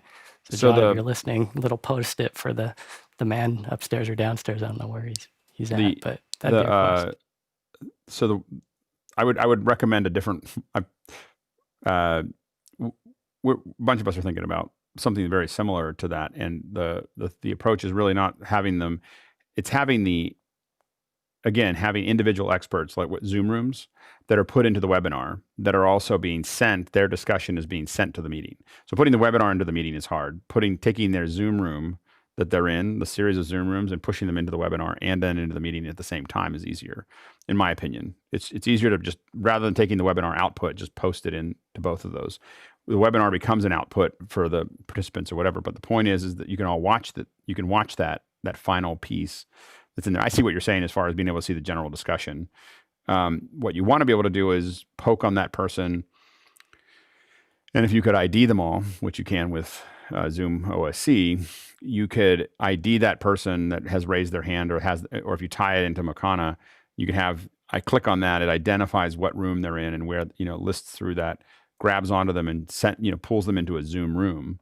Then you send them to the producer looks at them, make sure that they're all, make sure everything's looking great and green room and everything else. And then inject them into the system, and the current technology is it's not trivial, but it's a little bit of code away from being possible.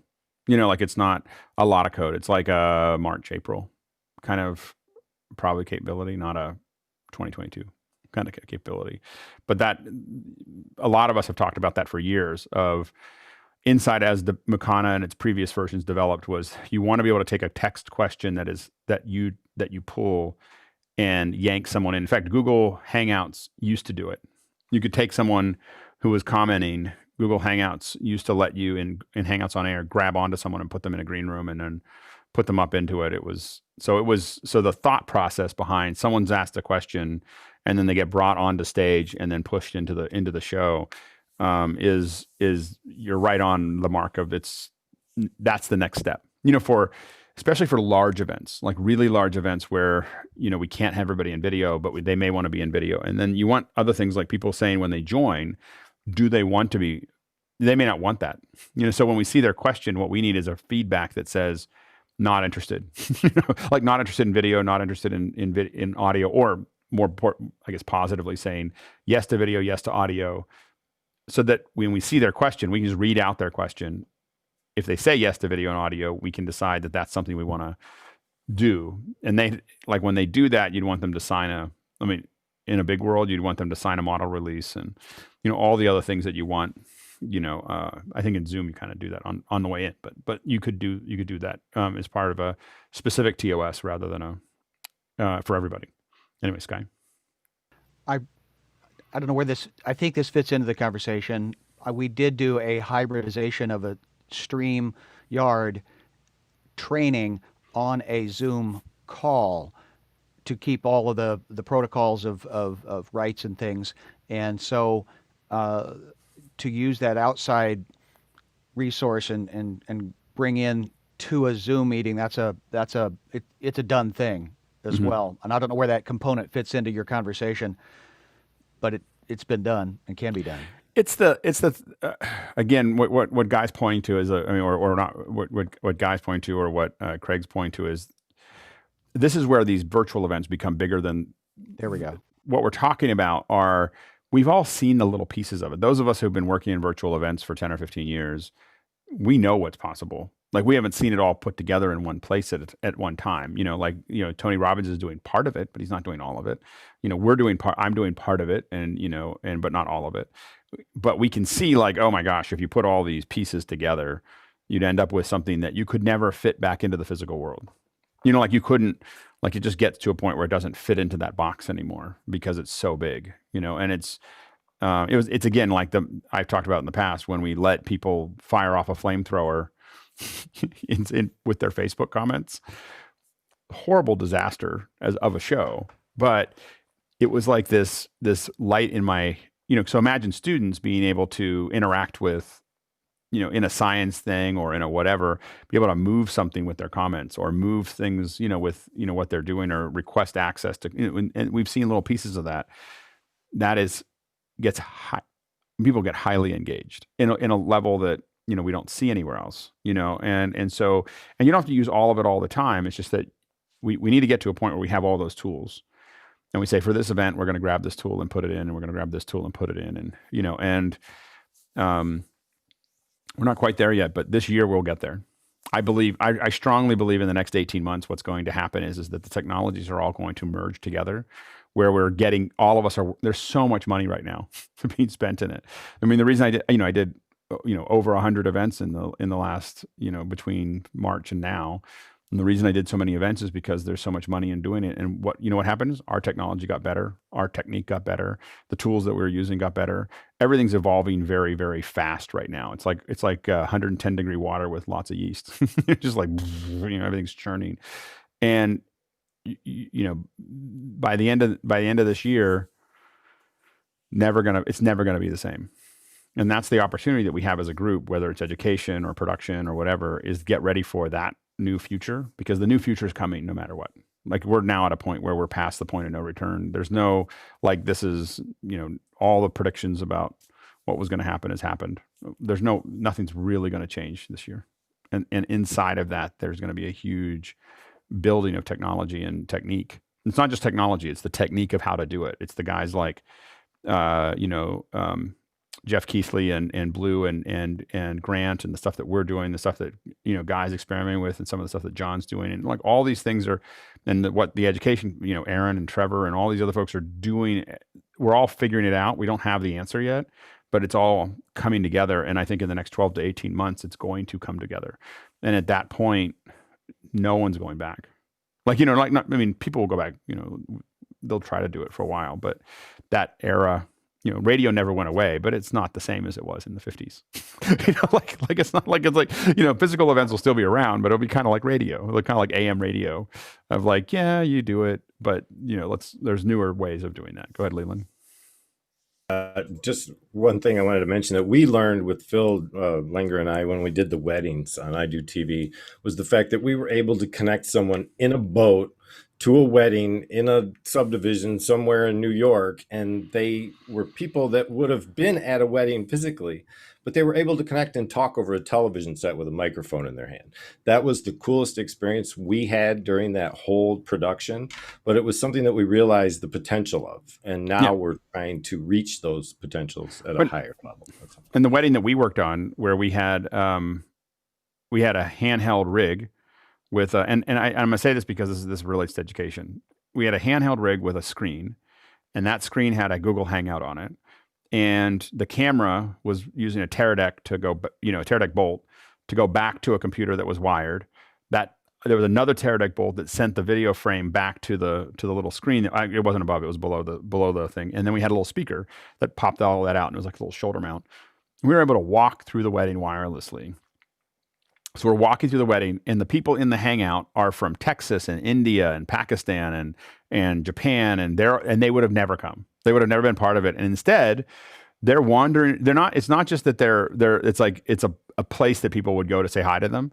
The camera's wandering around, and people are able to look at them and go, "Hello, how's it going?" And talk to them and have a two-way conversation in real time all over the world. And we were like this is this could be a whole business, and it wasn't big. Like the problem that I always get into is I couldn't figure out how to do it per unit at a low enough rate to start with. And we were so busy. The problem we had for a decade was that we were so busy we couldn't think of anything new. But what it pointed to was that interaction, and we've done interactions like that for education, where we take kids on field trips, and you're able to go underwater, you're able to go to space, you're able to wander around a lake, look at a rock formation, look at whatever, and the students are all able to ask questions and be part of that. And again, I think that getting the students empowered virtually to do that, getting their classroom to work that way would be really hard. Like, I don't care what, like, oh, we want to hook up 100 classrooms. It would have been easier, like the space station stuff we did, dealing with the schools and trying to figure out how to connect to their classrooms was like 90% of the work, and if all the students were just coming in online over Zoom, connecting to the space station, that'd be nothing. I mean, from my perspective, compared to getting mics and things to the schools, and this is 5 years ago, and making it work. So there's these kind of interactive, putting a camera, but again, I don't think it needs to be a hybrid event. I still, we're going to do experiments. Again, I'm close to having the iPhone thing all set up, and then we're going to, we are finding some places that we can go to just experiment with streaming out from those locations. I know John does a fair bit of it already. And so, but we want to do more of that. Go ahead, John. I was just going to say, with the parts prior to COVID, we always had hiccups, getting the connection between the interpreter and the school classroom. I could say this year has fixed that. There's very few technical problems we have. Now our interpreters are trying to figure out how to up their game, getting better video, wind noise out in the field. It's no longer, can you hear me? Are you unmuted? In fact, they're better than we are at times. Yeah. And so I think that's, and again, I'm one of the things I plan to do this spring is engage. I've talked about it in the past. This woman that my wife goes on hikes with, and we just want to do hikes with her because she literally sells out in minutes at Marin Community College. Like, she does these hikes where she walks through and talks about the plants and the animals and the droppings and the footprints and the, all that stuff. And she digs into it all, and she's so popular that she literally, it's like in like 2 minutes, she's got like 60, there's only a certain number of people that can sign up, for her little thing. I think it's 60 or something like that. I don't remember, it's 20 or 30 or 60, or I thought it was 60 anyway. The point is, it could be 600, like people going on a walk with her. And in all this time we're stuck in our house, we can be doing all these like walks and stuff with someone like that. And then when we are able to go back out, we know a lot more about what we're looking at. And she, I don't know, she's very popular here. And so I think that you need to find those people though, that infect you with their passion over a subject, and then figure out how to scale them, and we just haven't been able to scale. The fact that she's doing it like as a broadcast person, I haven't seen her talk yet, but the way my wife talks about her, my wife used to be on TV. So when she says that that's a really compelling person, I take it pretty seriously. And when I see someone like that only talking to 60 people or 20 people or 30 people, I'm like, they should be talking to 3,000, because that's not everybody. Like, not everybody is that thing. We need to find the teachers and the speakers and the educators that do have whatever that thing is, and get them out in front of 5,000 people instead of 50 or 15, and give them the opportunity to make more money and to be, impact more people. Anyway, thank you. I nominate Aaron as one of those people. Yes. We need Aaron to talk. I think that we want to, Aaron, I think that yeah, we just want to, all I can say is we really enjoy having you here talking about what you're doing with the classes, because it does give me more hope with both you and Ken and Trevor and Steve and Chris. I mean, like the thing is that like, and Emily, well, Emily's not here. What happened to Emily? But we miss Emily. We miss Emily, her. That's the yes, point. no, we do miss Emily. And so, but the thing is that I think that it does. I get so frustrated as a parent, you know, and when Roscoe's talking about what he's doing or John's talking about what he's doing, as a parent, I get frustrated because I just feel like it's like a quagmire. And it's exciting to talk to all of you that, you know, there are people out there that are passionately moving this forward and dealing with the issues that are there, and that, you know, it's going to be a mess because, you know, it turns out that life is a mess and the world is a mess. It is a mess. There's nothing wrong with that.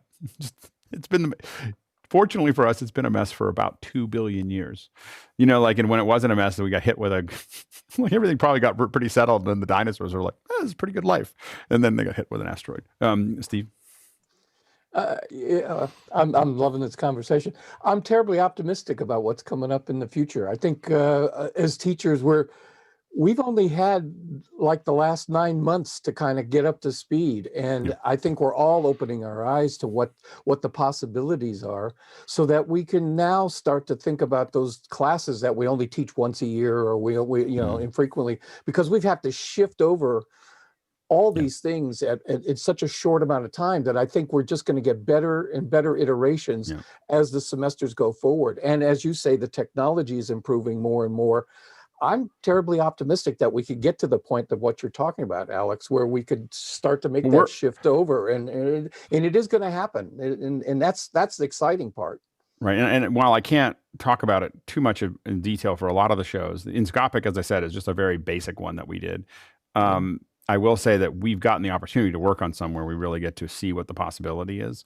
Unfortunately, still mostly a private fair or things we can't talk about, but you get to see that, wow, like, you know, this is like, if we do this over and over again, it changes the world. Like, it just changes how everybody learns and how everybody understands each other. And go ahead, John. The classroom instruction and the teaching is just part of this. And there's whole other challenges which are happening with our faculty about how do they collaborate? How do they do research? How do they get to their labs and do research? So if you're an academic, and I wasn't even at a R1 research institution, but the CSU still wanted us to do research, publish, go to AARA, like Chris said. And that's a whole nother area which we could really talk about how these technologies can make a significant difference. Some of the people are getting a bigger research group because they now are interacting with people they wouldn't have thought of, because they're all stuck out of their labs. But other people are really having real challenges because they can't get into their labs. They can't bring their students into their labs. So it's, you know, I'm optimistic like you are, Steve, but Stephen, I also hear the pain of the faculty group I'm working with, who the teaching part, they're getting pretty well figured out what they're going to do, or at least are resigned to it. A lot of them haven't figured out how they're going to continue their academic research and publication. Right. Yeah. All right. Thank you everybody for showing up on a Saturday, the first Saturday of the year. This is our kickoff. We talked a little bit about what we want to see next year and just a lot of other things there, but it's always great to see everybody here. You know, I'm pretty, as you can see, I'm pretty intense about making sure we don't miss a day, because this is definitely one of my favorite conversations inside of all my other favorite conversations. And this is the one that, again, I really, really enjoy. So thank you all for your contribution, and thank you for doing what you're doing. You know, it's for the educators that are watching and part of this, it's important, you know, and you're doing, you know, and we get how hard it is to do that. So anyway, thank you for the effort, and thanks, we'll Alex. see you all. Yeah, absolutely. And we'll see you all next week. All right. A good week. I will open the post show here in just a second, but I won't be there very long, but I'll be there for a minute when we open that up. So yeah, go ahead and if you feel like doing that, and we'll go from there. And see, this is what happens when you're broadcasting and you realize you're in the wrong page, and so then you do this thing called stretching. And so I stretch this, and I think someone's actually in the post show right now. So we're going to go ahead and or something else. I'm not sure exactly how that happened, but it seems that I'm able to keep on talking. I'm trying to do this while I'm talking, but this is a really good example of, pretty much a stretch, and stretching. Now I'm having to register for my own post show because somehow Zoom has done something, crazy with it. And but we're going to go ahead and now try to join, and then nice tap dance. Yeah, that's Nice. how you do it. That's how you